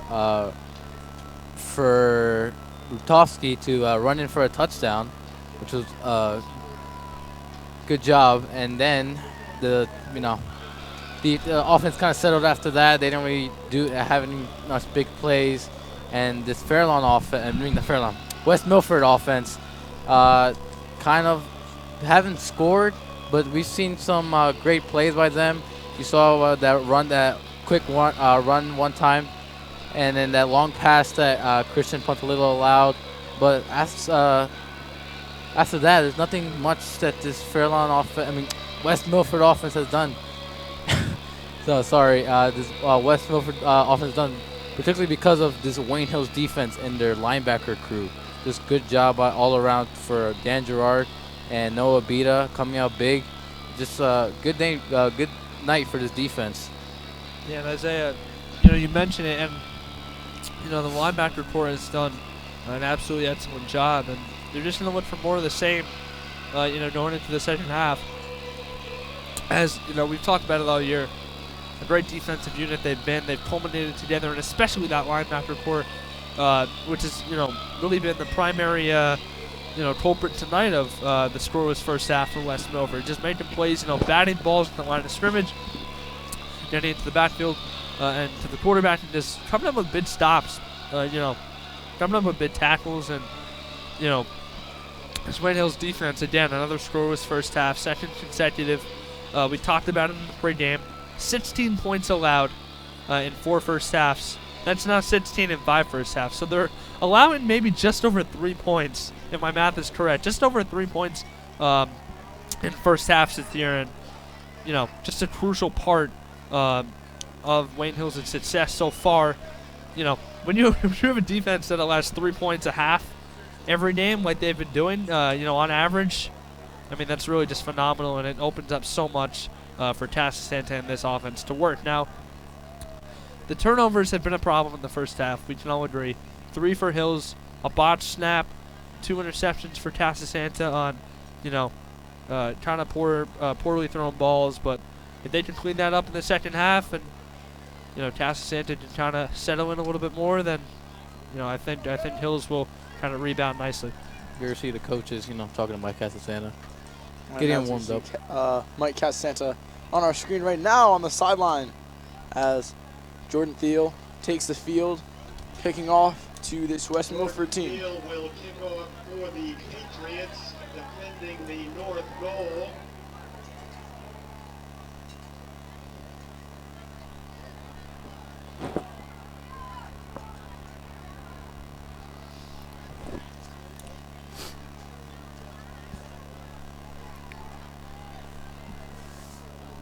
Jordan Thiel now set to take the kick. Senior Garrity, number 6, and number 2, Jordan Aruju, are deep to return the kickoff. And this is a blow. And that's the start of the second half. Nice long flying kick. Ooh. And he drops it. He falls back on it, tries getting back up, and is taken down. Muffed punt there, but West Milford manages to recover. Loses a good amount of yards, though. Let's get a replay on that. And I don't know if we can tell from this angle if it was a Rujo or, Darity whose helmet it hit off of, but it looked like Wayne Hills had fallen on that ball and just they overslid it, and West Milford able to kind of fall on their own mishap and again just catching a break as Connors comes out with his offense now. They were scoreless in the first half. Garrity there on the muff punt. And the handoff now. Pitched off to the side. That's Carving out there, I believe. Dan Daly on the tackle for the Patriots. Dan the Man Daly there with the stop. And again, it's Daly racking up tackles again here tonight. We were unable to identify the ball carrier. The public address announcer, Mr. Mezza, unable to identify the ball carrier, but I think you're right. I think it was Corvin who took the handoff. Another handoff to Corvin, and he is taken down by Noah Abida. Josh Irving, number 1 on the carry, brought down by Once again, Noah Abida stepping up and showing that the linebacker crew is nothing to mess with. Now let's look at the replay on that. Yeah, running to the outside. Irvin, and he's got Brunetti right there as he was playing back in coverage, and Abida getting to the outside and making that stop. And Abida flies all over the field, Luca. You know, he plays up the middle in the run stop, but he can get to the outside as well. Such a talented player in the middle of that defense. Taking the snap now. There's Connors. Connors looking to throw. And it's intercepted, Christian Pontalillo. Still going and makes it to about the 23-yard line. An incredible play there from Christian Pontalillo. The team is one of the refs threw a flag. this play. The ball is pushed out of bounds. The ball will be spotted.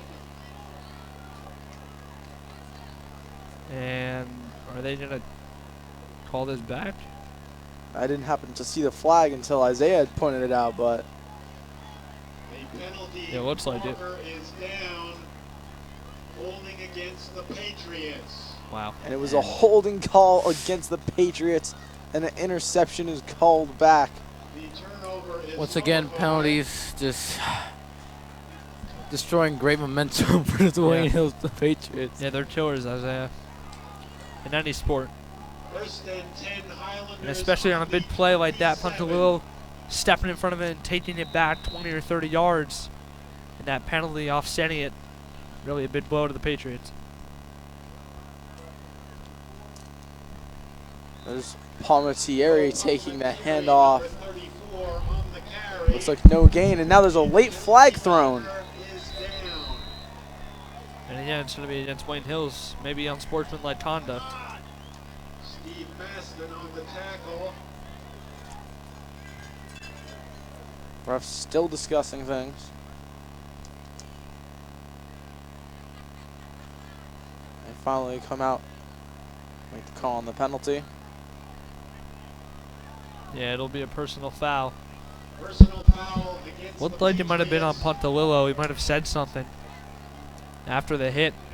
15 As you saw, it yards looked like Dave Tune was trying to from the pull him point away of from the infraction. conflict. And again, another killer penalty is Ball will be spotted West on Milford the moving up the field. 52-yard line. Uh, 15-yard penalty there. Just 3 yards for the Highlanders here as they push closer to midfield. Again, it's Corbin in motion. Taking the ball and makes it to about the 45-yard line. That's Palmatieri there again.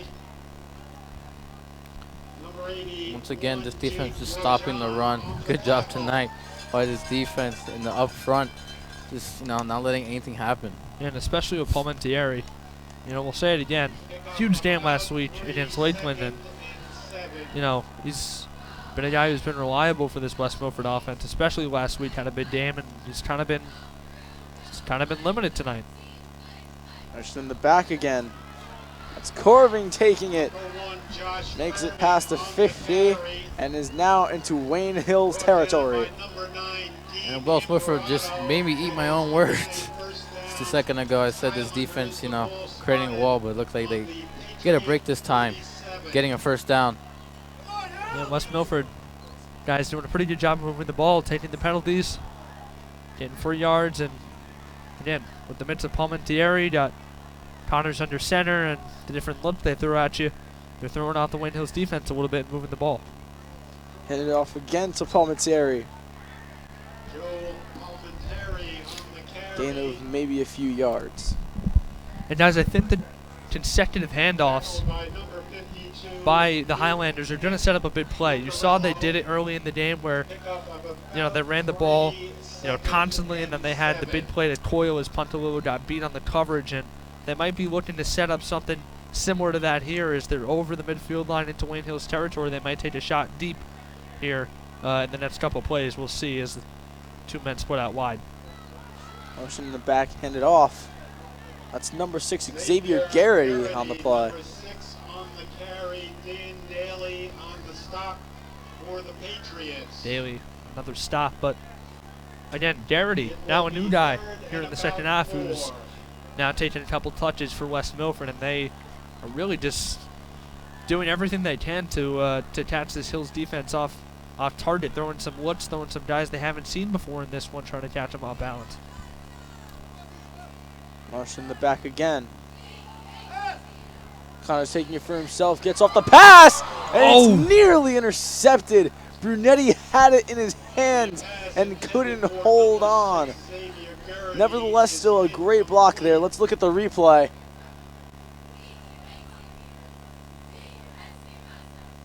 Yeah, That ball up in the air, he almost had it. you didn't see it there, Bobbled it but and couldn't keep it. Luca, you didn't see it there, but Garrity off his fingertips and kind of slapped his hands together, trying to get a last desperate effort at hanging on to it by his fingertips. Ball was batted in the air, and Brunetti not able to come down with it, but they'll take the deflection, and now West Milford will send it away. Imperato back. Palmentary with the punt. Shanked it toward the right. It stays in bounds. But there is a penalty marker. And the West Milford punter's down, guys, and this may be roughing the punter.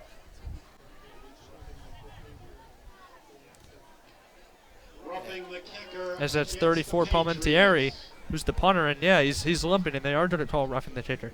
And now this offense will get another chance with a first down because of another costly penalty by this team. They really got to clean this up. And Isaiah, guys, we talked about it, in the pregame, during the break, and, in the first half. It's just, we talked about the turnovers for Wayne Hills that have been killers and, how they're going to have to limit that. But here on the defensive side of the ball, just 3 penalties on this drive, and they are just absolute killers as well, maybe even more. As you force a 4th down, and you force West Milford to send it away on a punt, and then, again, a costly penalty will set West Milford up with a new set of downs. We're calling it another official. Talk about what we saw last year. We saw a lot of flags against this Wayne Hills team during crucial plays and having them called back. Just silly penalties that shouldn't really have to happen to get calls taken away. But now on such crucial plays like this, that really should not be happening this often to this Wayne Hills team, especially on these huge plays. Luca, sorry, Isaiah mentioned it, that this special teams unit had cleaned up their act since, a couple bad plays early on in that Wayne Valley game a few weeks back. But now, a huge mistake that'll, as the ref's still trying to get the yardage situation down here, but it'll definitely be a new set of downs for West Milford.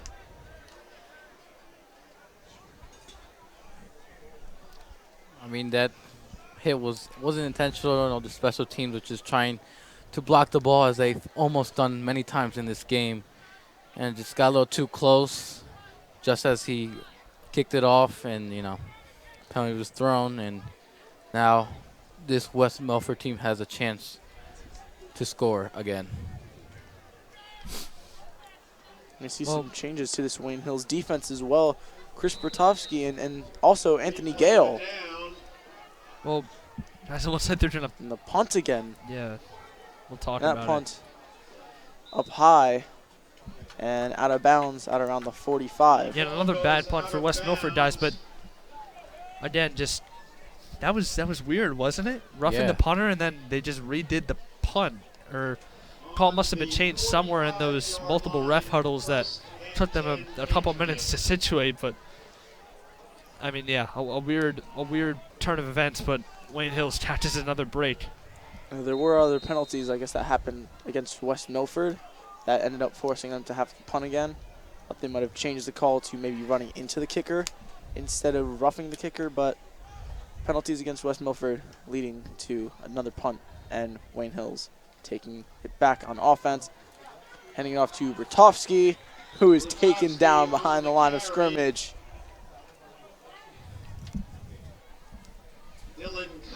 Now this offense has to start passing again. Even though Mike Hassan has thrown a few picks, this running game is a bit stale. So, we got to see a bit more passing plays. Let's look at the replay for that play. Yeah, and it's Connors, the quarterback, shooting up the gap, making a nice play on Bertovsky. And it's going to be essential, guys, for Bertovsky to have a big second half as... Now getting on the play now. Bertovsky making up for that play, making a great run, breaking the first down, breaking a few tackles, and being taken down right before the 30-yard line. What an incredible run from Bertovsky. Never mind. Just keep hitting the ball to the running back. Let's look at the replay there. What an incredible run. He gets a big hole there from his offensive line, gets away from one, cuts back to his left, and is able to pick up big yardage, but guys, just really quickly. Great cut. Handoff again to Bertovsky.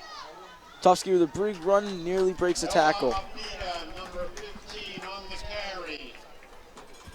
And that was a beat on the carry. 32, Mark Keyser on the tackle.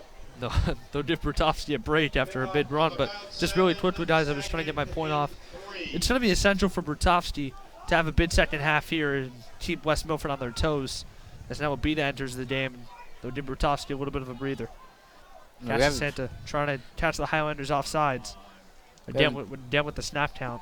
We haven't seen no one beat us since that old Japan game, I believe. Abita takes the snap and is still going. Breaks a tackle and is taken down around the 15-yard line. Even though he hasn't been given the ball in a while, he's showing that he can be effective in his running game as well. Now he gets his big run, and Chris Bertovsky comes back into the game again. And it's just the mix of guys in the backfield for the Patriots being effective, and Abita was the starter for the first couple of weeks, and again, Brutowski needs a break, another guy in. That's man-up mentality for this Wayne Hills.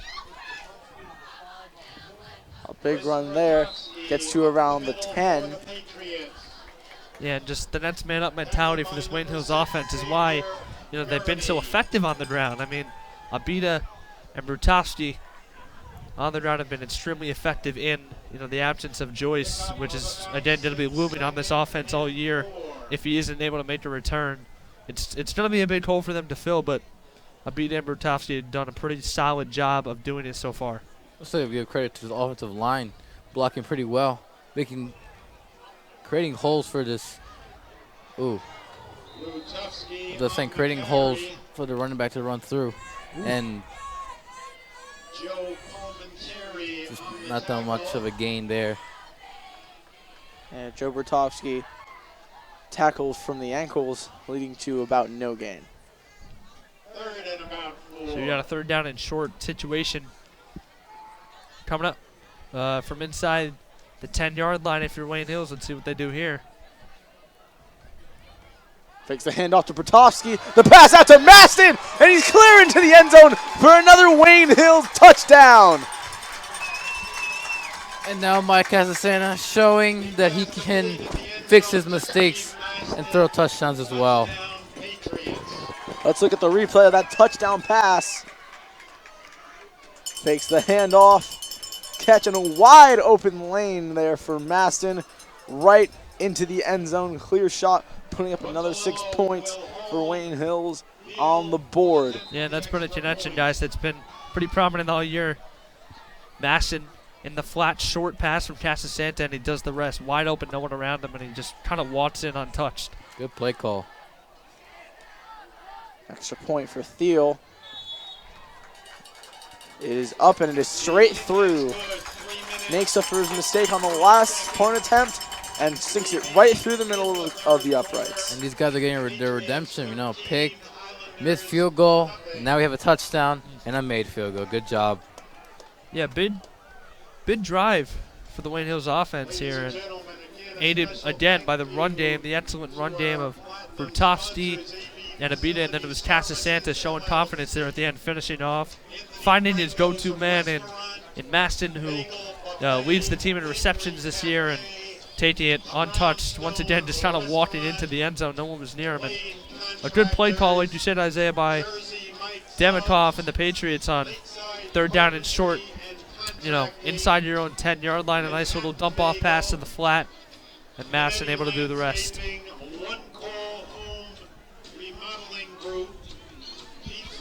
And now Jordan Thiel set to kick off this ball back to West Milford. I mean, if this offense can keep completing these kind of drives, we already know the defense is already shutting down this West Milford offense. We could potentially see a blowout, but we'll have to wait and see what this offense does next. When the whistle is blown, Thiel set to take the kick off. Nails it way back there. And the punt is dropped into the end zone.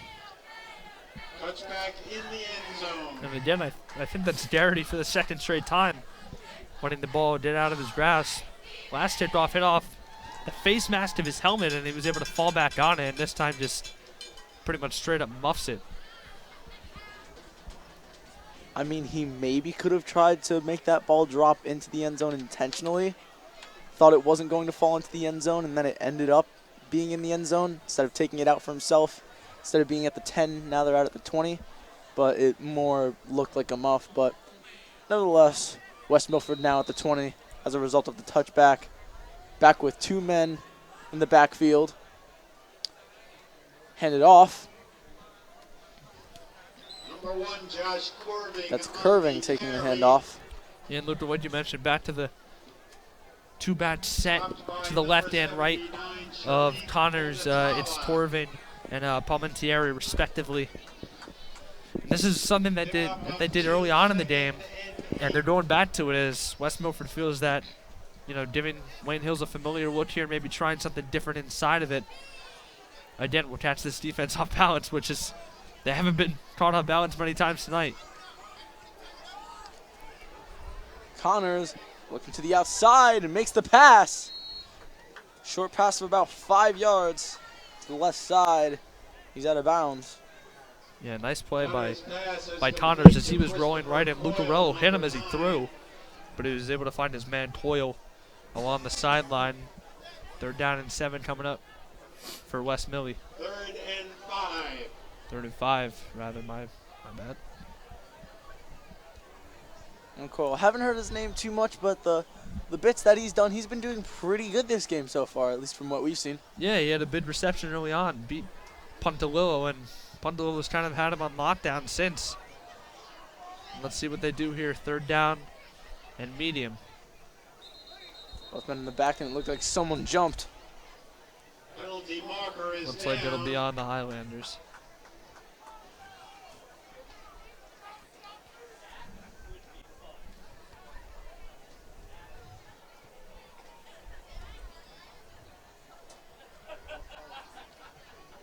A false start on the Highlanders. It's a big Pushing mistake. them back. Big mistake by this West Milford offense. 5-yard penalty. Now you're at 3rd and 10. How are we going to look for a pass? And hopefully one of these defensive backs can come up with a big play, as we've seen in this game before. Almost two interceptions in this game. One dropped and one called back by a penalty. West Milford's got 3 men split out wide, Isaiah, so you're right. They could look to get something through the air here.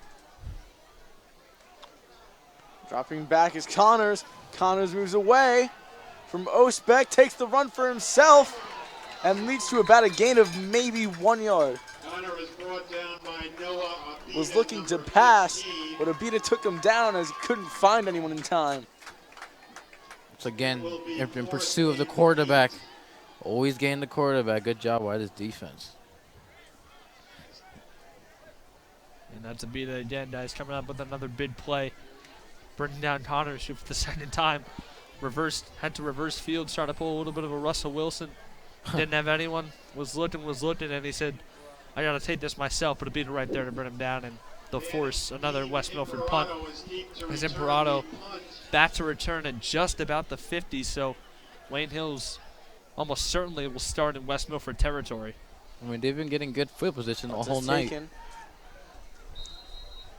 Best punt so far of tonight from West Milford. And it's at around the 47, 48-yard line. And with this field position, it makes it easier for Mike Casasana to work around, you know? Doesn't have to complete a long drive. He's, you know, after the 50-yard line, which is pretty good, closer to the end zone. Some running plays and a few short passes. You can see a touchdown here. On the Highlander 43-yard line. Now having to waste the energy of your running backs. Santa takes the handoff to Bertovsky. Gain of maybe 3.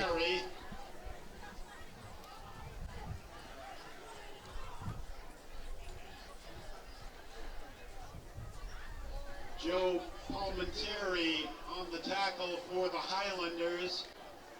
Pickup of about 3, 2nd and 7. 2nd and 7 now. Casasanta drops the handoff, but takes it for himself. An incredible recovery there from Casasanta. And that leads to another Wayne Hills touchdown. And it's incredible. And his speed is just unmatched. You cannot catch up to him. He really uses those legs like, you know, like a cheetah. Let's look at the replay there. What a run. Yeah, and Casasanta fumbled the initial snap.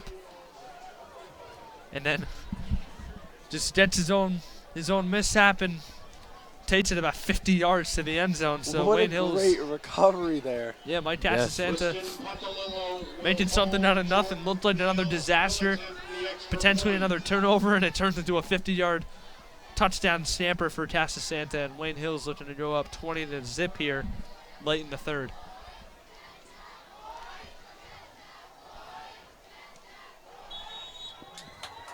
Punt attempt nearly blocked, but it is good. Redemption is shown here tonight. 2 touchdowns after 2 interceptions and a fumble by Mike Casasanta, and 2 made field goals after a missed field goal at the beginning of the game. Yeah, and Isaiah, if you're Wayne Hills, you know, maybe that's kind of what you need here. You know, a play that in the beginning looked like a disaster and it ends up going your way, and now up by 3 scores. It's, you know, if your defense sets you a couple more stops, you can kind of just put it in cruise control for the rest of the game with Casasanta. And this is kind of the position they want to get him into. Up 3 scores, not a very high leverage situation if your defense is able to stop West Milford again. And Patriots sitting pretty here, 20-0. And West Milford running out of time. They've got about 1:24 to go in this quarter, and then they've got the 4th. But great job of recovering and taking it 50 yards to the house by Casasanta. Unbelievable play. Well, even though you have a comfortable lead, you still can't let anything up, because there's still a good amount of time for a comeback. So, you know, defense has to play well. Arujo and Xavier Garrity back there. Not a great kick. Able to keep the punt in his hands, though. Takes a run, breaks a couple of tackles, and makes it to about the 25-yard line. That's Chris Coyle on the kickoff return there. That was Leo Rostello on the tackle. First time we hear his name. Good job. Fired up on the sidelines. This is Rostello. As he should be.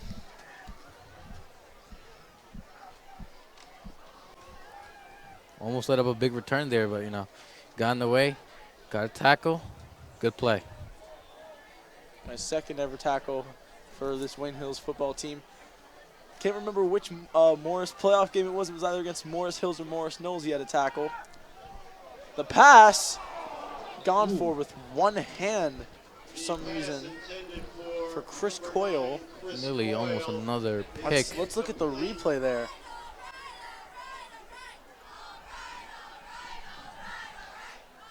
See Connors drop back. Coyle had just gone for it with one hand.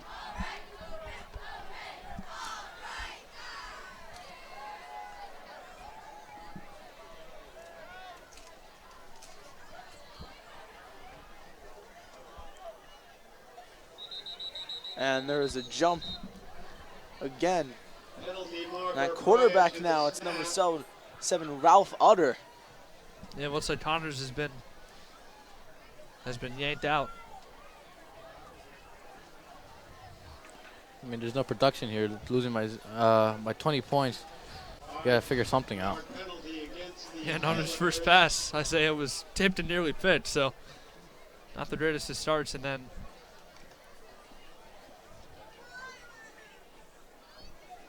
now a penalty on West Milford sets it back even further. So Utter entering the game not in the most ideal way.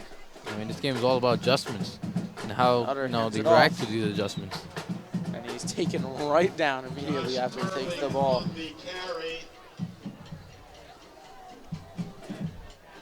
Yeah, and Corbin's had a heavy dose, heavy workload tonight, but Wayne Hills really hasn't allowed anything big on the ground, and you see that on the scoreboard. Not a lot of big plays from this West Milford offense. Wayne Hills has been able to break a couple of big plays with the Brutovsky runs and the Casasanta run on that last drive, and now they're up 20-0. They're in the driver's seat. And now with Thunder back there at QB. Only one back, looking to pass, and ends up getting sacked. I believe that was It's a sack from number 15, Noah Abida. Third sack of the year. And Abida's been everywhere tonight, guys, making tackles on the outside, shooting right up the middle and stopping the run game, and now getting to the quarterback for a sack. And Abida just flying all over the field, and again, just a stud in the middle of that defense for the Patriots. definitely a key player for tonight, as Luca called. Medina Parado was set back to punt, but the clock ran out. And now changing sides of the field, West Milford punting as the start of the fourth quarter.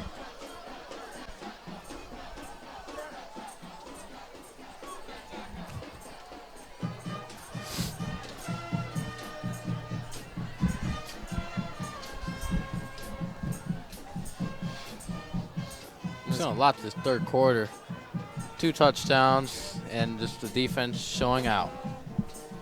I was about to say, this play so far from this Wayne Hills team in this third quarter. Wayne Hills has been known for years and years as a second half team, even more so a fourth quarter team. So you can see potentially how later in this game they could be bouncing back compared to their mistakes that they had in the first half. In the second half, now with those 2 touchdowns, they're looking to be bouncing back and getting back on this roll that we know as Wayne Hills football. You're right, Luca. Last year in the championship game, they were down.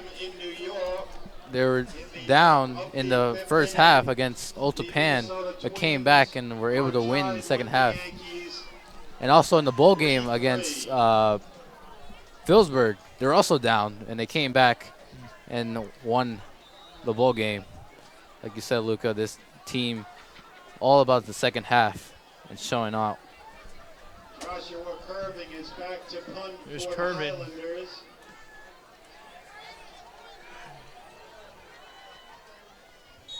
Curving punts at this time, and West Milford downs it at their own 36-yard line. Yeah, and it was previously the running back Palmentieri was sending it away, but remember the last punt I believe he sent away, he took a nasty hit at the end, and the penalty was called, so maybe he's not comfortable with going back out there, and it was Curvin to send it away. And we see our camera crew, wireless camera brought up here to the bleachers, getting them some recognition. Chris and Billy doing a great job up here.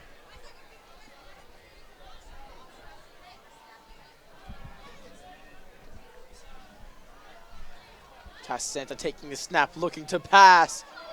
Has Maston! Maston wide is taken down at the 5. That's number 6, Xavier Garrity on the tackle. What a play there. What a great pass from Casasanta to Maston. Hills now at the 5-yard line, or the 4-yard line. Like I said earlier, if you get Mike Casasanta comfortable, when it comes time, he will make those kind of passes, as you saw there. Good job by Mike Casasanta, and a great catch by Maston.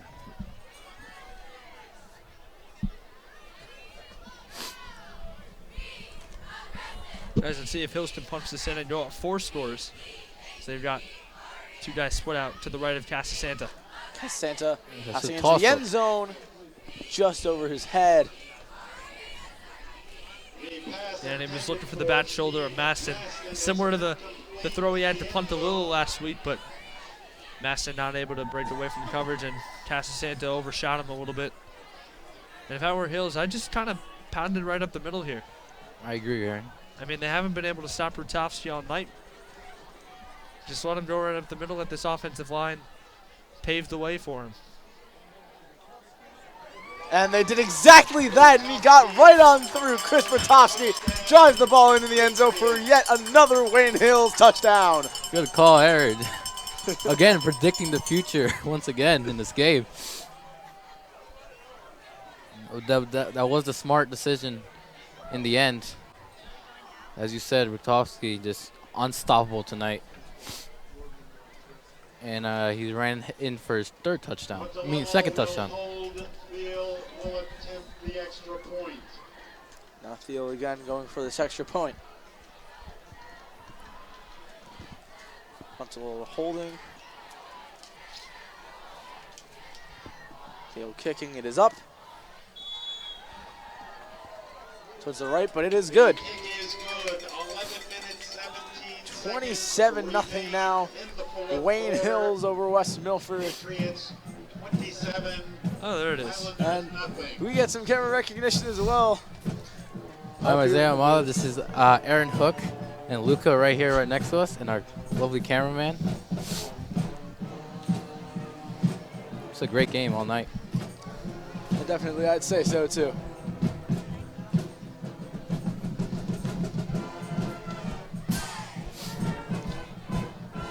Just this Wayne Hills offense being able to power through and penetrate through this West Milford defense.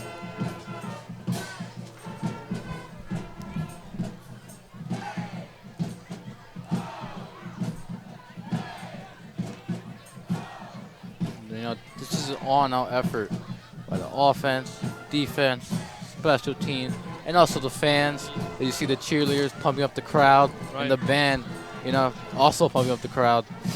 Always excellent atmosphere at Wayne Hills home games. Agree. This is great to be at a home game, you know. Going to having, you know, 3 away games beginning of the season, it's just not fun. As you saw a glimpse of the band there. Jordan Thiel, a beaming kick. Touchback in the end zone. Ends up in the end zone. It was touched, nearly stopped before the goal line, but managed to roll in there. As you were saying, Isaiah, it is an effort from everybody at these Wayne Hills home games. The band, the cheerleaders, even the student section, everybody's always hyped up to see this incredible Wayne Hills team play some great football out here every Friday night. Yeah, and guys, you know, I said it a little bit earlier. Now, you know, with Wayne Hills scoring here, and if Wayne Hills, if the Patriots defense can get a stop here again, I mean, Patriots can pretty much put it on cruise control up 4 scores here in the 4th. Another Josh Curving hands off on the the football to carry. Corving, and flags flying now. Number 79, Sharif Odatala. Sharif Odatala with the tackle. Patriots. Yeah, 2 flags are down, 3 actually. All 3, Penalty or marker 3 out of the is 4 down. referees threw a flag. And it'll be a personal foul on the Patriots. Personal foul against both teams. Offsetting Oh, both teams. penalties. So the penalties nullify and offset. So no yards picked up on the penalty for the Highlanders.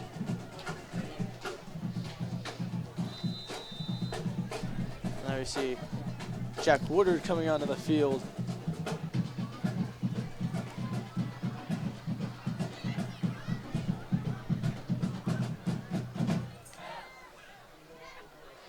There's Palmentieri.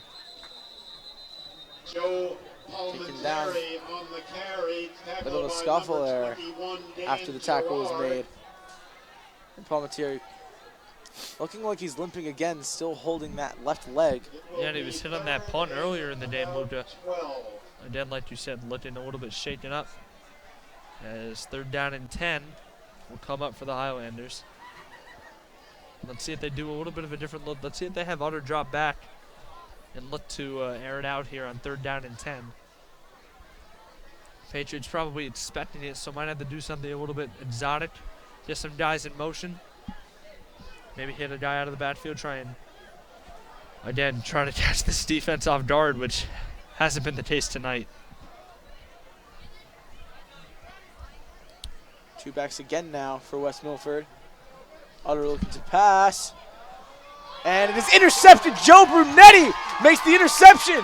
Crosses through the 20, the 10, still going. And it's a pick 6 for Joe Brunetti. And another touchdown for Wayne Hills. you know, this defense had 3 picks, but, you know, turned over because of penalties and, I mean, and dropped passes. But now they finally get the pick, and they get a touchdown to show for it. Wow, what a power move. Oh, no, there's a penalty marker, but still, let's look at the replay nevertheless. This may be roughing the passer. You're not going to, as you see, Brunetti picked it out of the air. But right before the play, I didn't see the end of the play, but Abita was rushing the quarterback. Yeah, it might be roughing the passer. And once again, penalties taken away.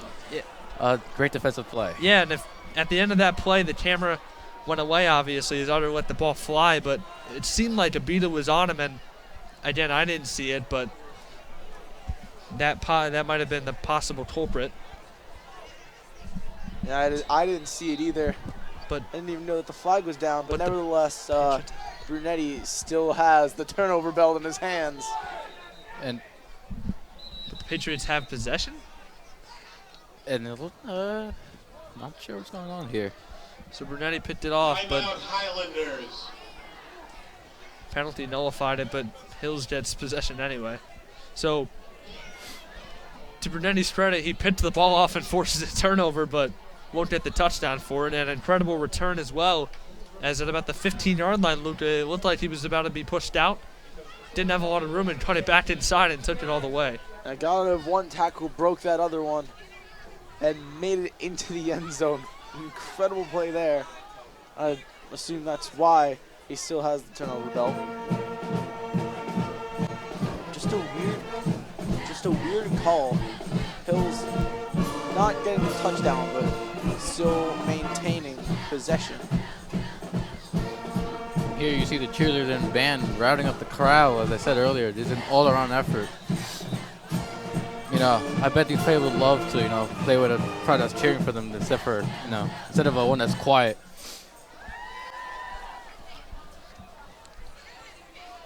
And as you see, they're up by 27 points. And they're really energetic tonight. 2 on the left for Casasanta. He takes the run for himself. Nearly breaks through the tackle.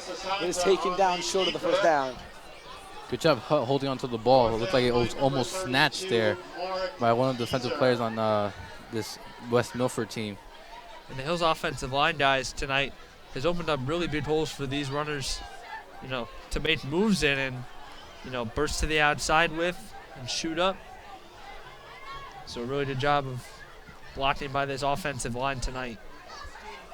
Casasanta gives the handoff to Bertovsky, taken down at around the 25-yard line. Chris Bertovsky on the carry. Brought down by number 32. And we see our audio crew in the trailer. See Olivia Ramadas and Mr. Hookstraight making all this stuff happen down there behind the scenes out in the trailer, down below the booth up here. We're up here commentating. They're down here, you know, making all these. They're doing the dirty work, guys. Yeah. Yeah. Making all this stuff possible up here. Takes the handoff, and that's Dan Gerard taking the handoff. Breaks the first down. And now he's back.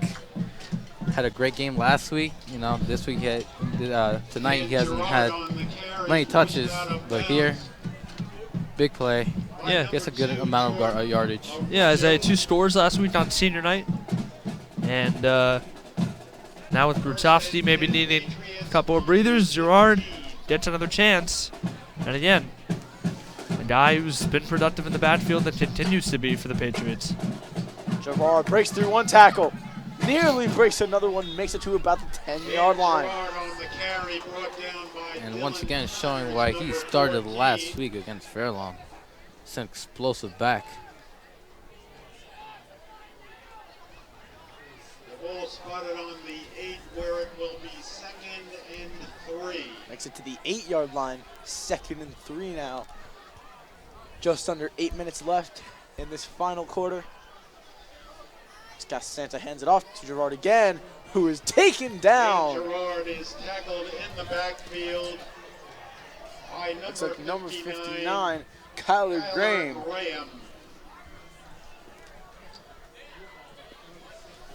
3rd and 6. Kayla Graham, a senior, has had 2 plays so far this game. At Bertovsky tackle back on in. special teams.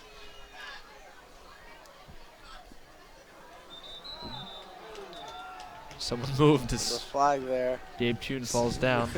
That was a quite awkward fall. Just knew he moved just a little Encroachment bit. by the Oh no, it was an defense. encroachment play. He might have been touched, and as a result of that, he fell down. So now Wayne Hill's 3rd moving and up. 1. It's now 3rd and 1. Taking the snap, giving it to Bertovsky.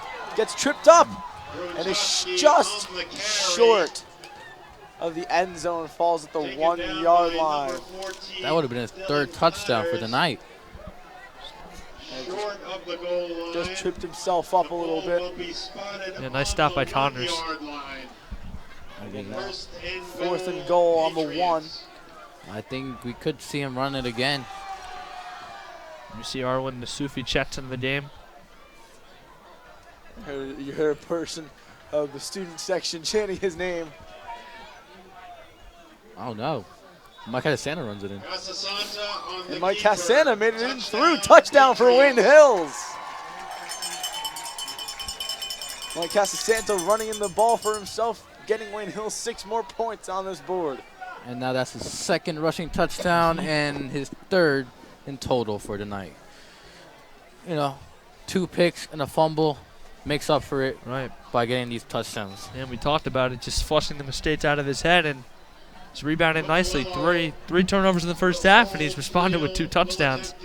A 50-yard outburst, and now a 1 yard little keeper into the end zone for Casasanta. And a flag now comes out on the field. Flags just all around this game all night. Yeah, it's been a little bit of a sloppy one, and that'll move Theo back 5 yards for the extra point False attempt. start against the Patriots, 5-yard penalty.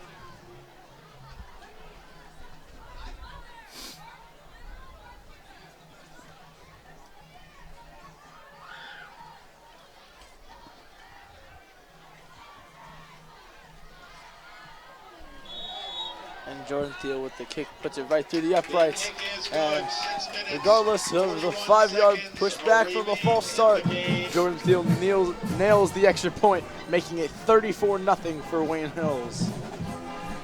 6:41 left in the 4th quarter. I think it is pretty safe to say that Hills does have this game in the bag. Played a great game so far. Incredible game from the defense overall. Great performance from the offense in the first half. And once again, another blowout this week. Last week, 42-12, and now 34-0. Like I said earlier, this defense plays well all night, and this offense can just keep with it, keep getting these drives.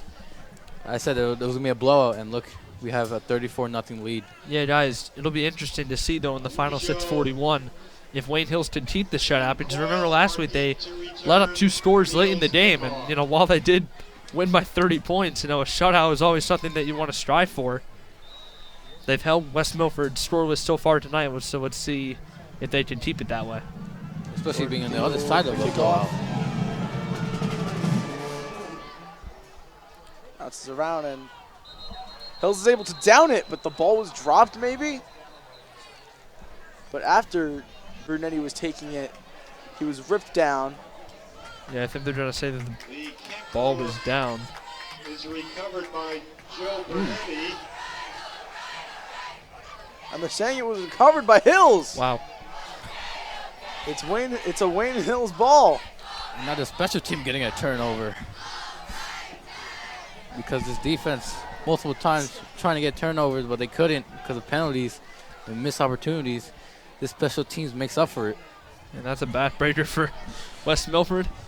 Just trying to, you know, get something going on the offensive side of the ball, maybe put up a score or 2, and then, you know, can't even recover the kickoff. And now Wayne Hills again with the ball inside the 25 of the Highlanders, looking to do more damage, already up 34-0. They've had good field position all game. That's true, yeah.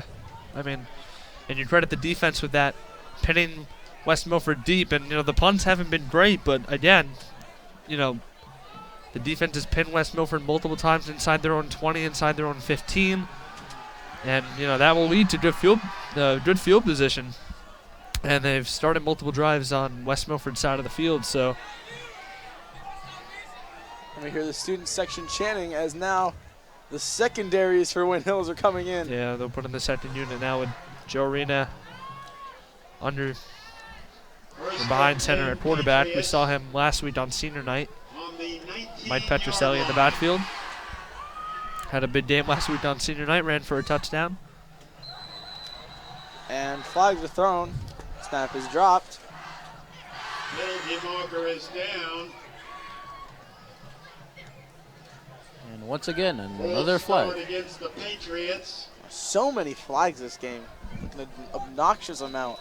They have to really clean this up. Even though it's not costing them, it's still bad.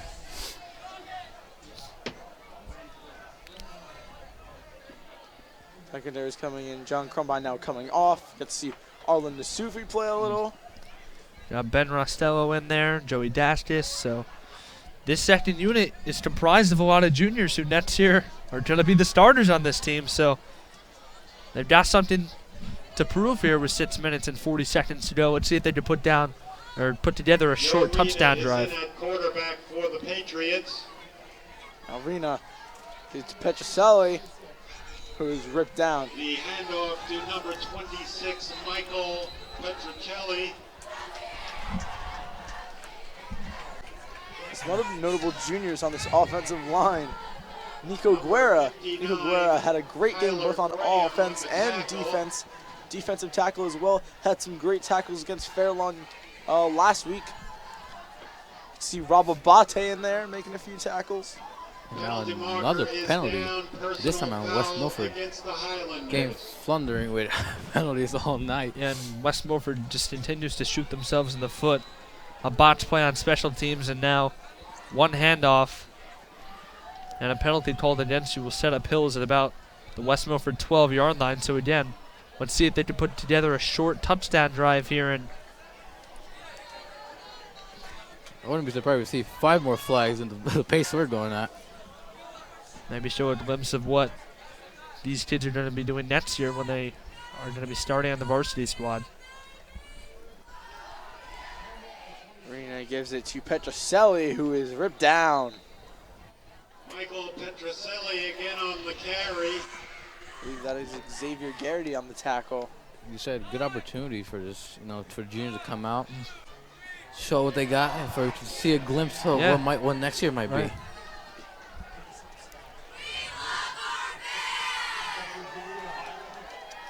And it's perfect because it's a blowout, 34-0. Just over 6 minutes left. That clock counting down. Arena taking the snap. High snap. Still hands it off to Petroselli, who is brought down behind the line of scrimmage. Petroselli again on Petroselli's being brought down by just net area. Getting a little dangerous. This West Milford team must be frustrated. Being kind of blown out and not being able to do anything tonight. Graham, the senior, on the stop there. Using aggression on the field to the players. Deal's going to try his first field goal tonight. Jordan Thiel's first field goal attempt for the year. Hills yet to attempt a field goal so far this season.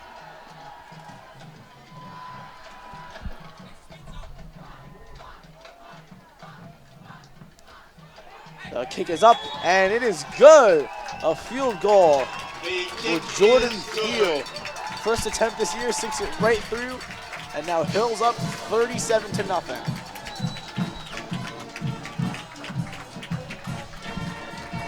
Not to mention there's only 5 minutes left in the game. And now with that field goal, that drives Hills up by more than 35 points. Didn't have it last time on the last drive before this field goal because Thiel missed the extra point, but now the running clock will start. Get another shot of our band. Hey, man, they don't stop. They're relentless. It could be 57-0, 62-0, and the band is just going to keep on rolling. Agree. Mr. Paterno's got a great group down there, and they certainly are a height factor, an X factor for this Wayne Hills team, along with the student section, the cheerleaders all game working.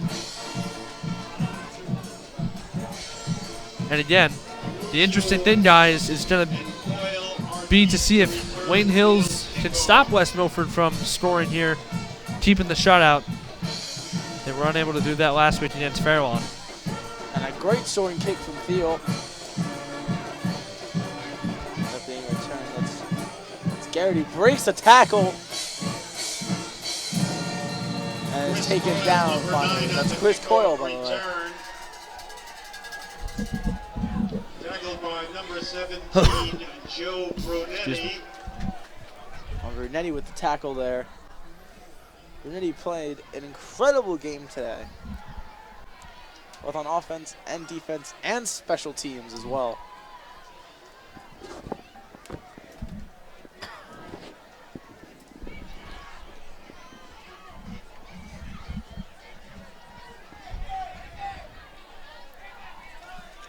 Now the secondary is on this defense. Get to see Anthony Gale with some play time. The student section loves seeing Anthony Gale play. Yeah. He's such an incredible character on the Wayne Hills morning announcements. And now out here on the football field, they love seeing him play. Yeah, and he's a kid who's played all 4 years as senior. So it's always nice to see, you know, guys who have dedicated their lives for the last 4 years to this program get some game action. Otter hands it off to Palminteri. He is taken down.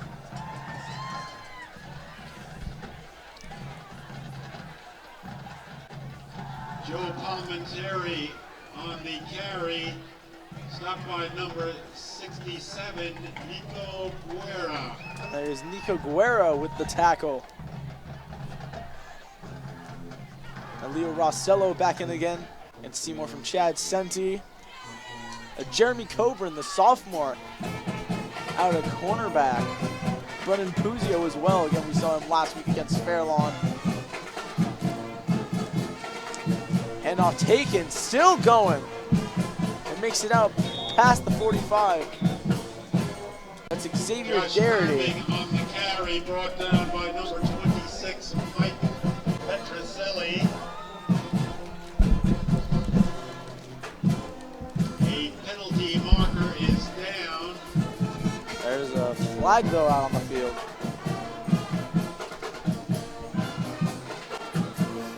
Well, being against West Milford, it looks like they'll get pushed back.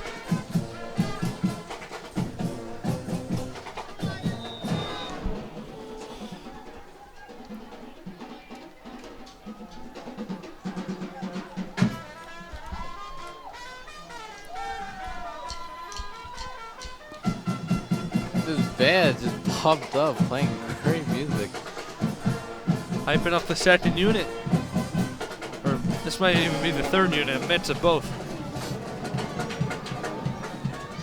There's Corving running on the outside, breaks a tackle, nearly breaks another one, but is taken down and gets into Wayne Hills territory. That's John Crumbine on the tackle. Carry, Yeah, and Gervin, brought down by big run number there, and guys, 26, he's Mike carving out a solid Petroselli. performance for himself.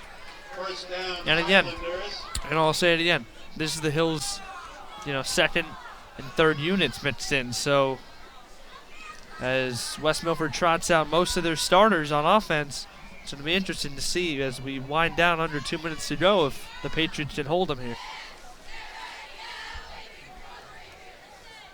And off now again, still breaking through, and Chad Senti takes him down. That's Xavier Garrity on the run again. He's playing now out in the backfield. Now is West Milford pushing to 45, strive for maybe a feel-good touchdown. And again, Sente, another senior, making a nice play there. And this West Milford off continues to give it to the back, who keeps running outside. There's 50 seconds to go here.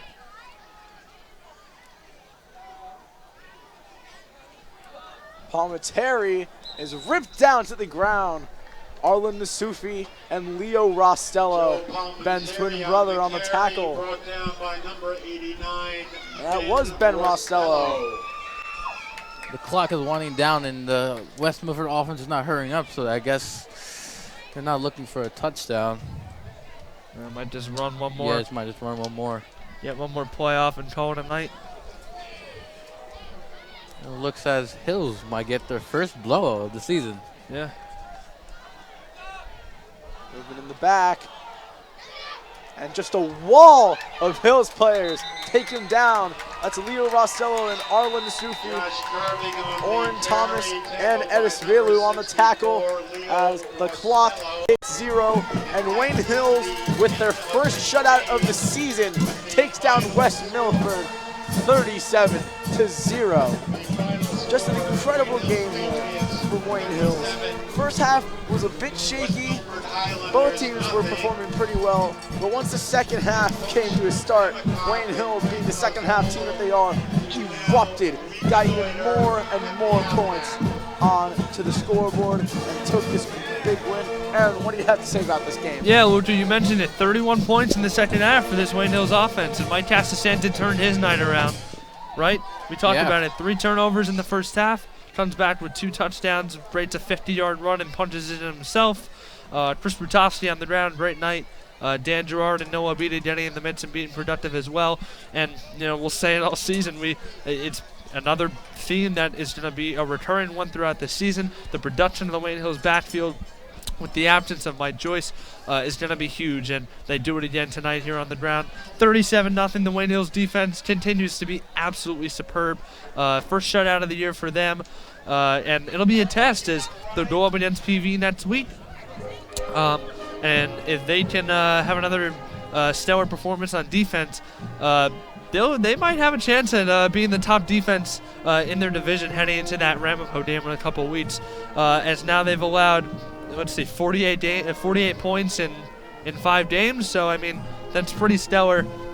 Wayne Hills defense has been a constant all year for this team, and just an absolutely dominant win for the second straight week for the Wayne Hills Patriots. Yeah, tonight was a bit of an awkward and weird game. You know, in the beginning, at the pace they were going with all the flags and, you know, a lot of mistakes and turnovers, looked like this game was gonna be a bit slow and a bit messy. But in the second half, they cleaned it up. They went all out. The offense stepped up tonight. Mike Castasanti, you know, redemption is the key term tonight. He had 2 picks and a fumble, and then he ends the night with 3 touchdowns in total, 2 rushing and 1 passing. So just good job by this offense. Offensive line, great blocks, and good job by this these running backs. Gerard, Rutowski, just everyone tonight played very well. Just and now the by everyone on this Wayne Hills team. Hills are now 2-0 at home.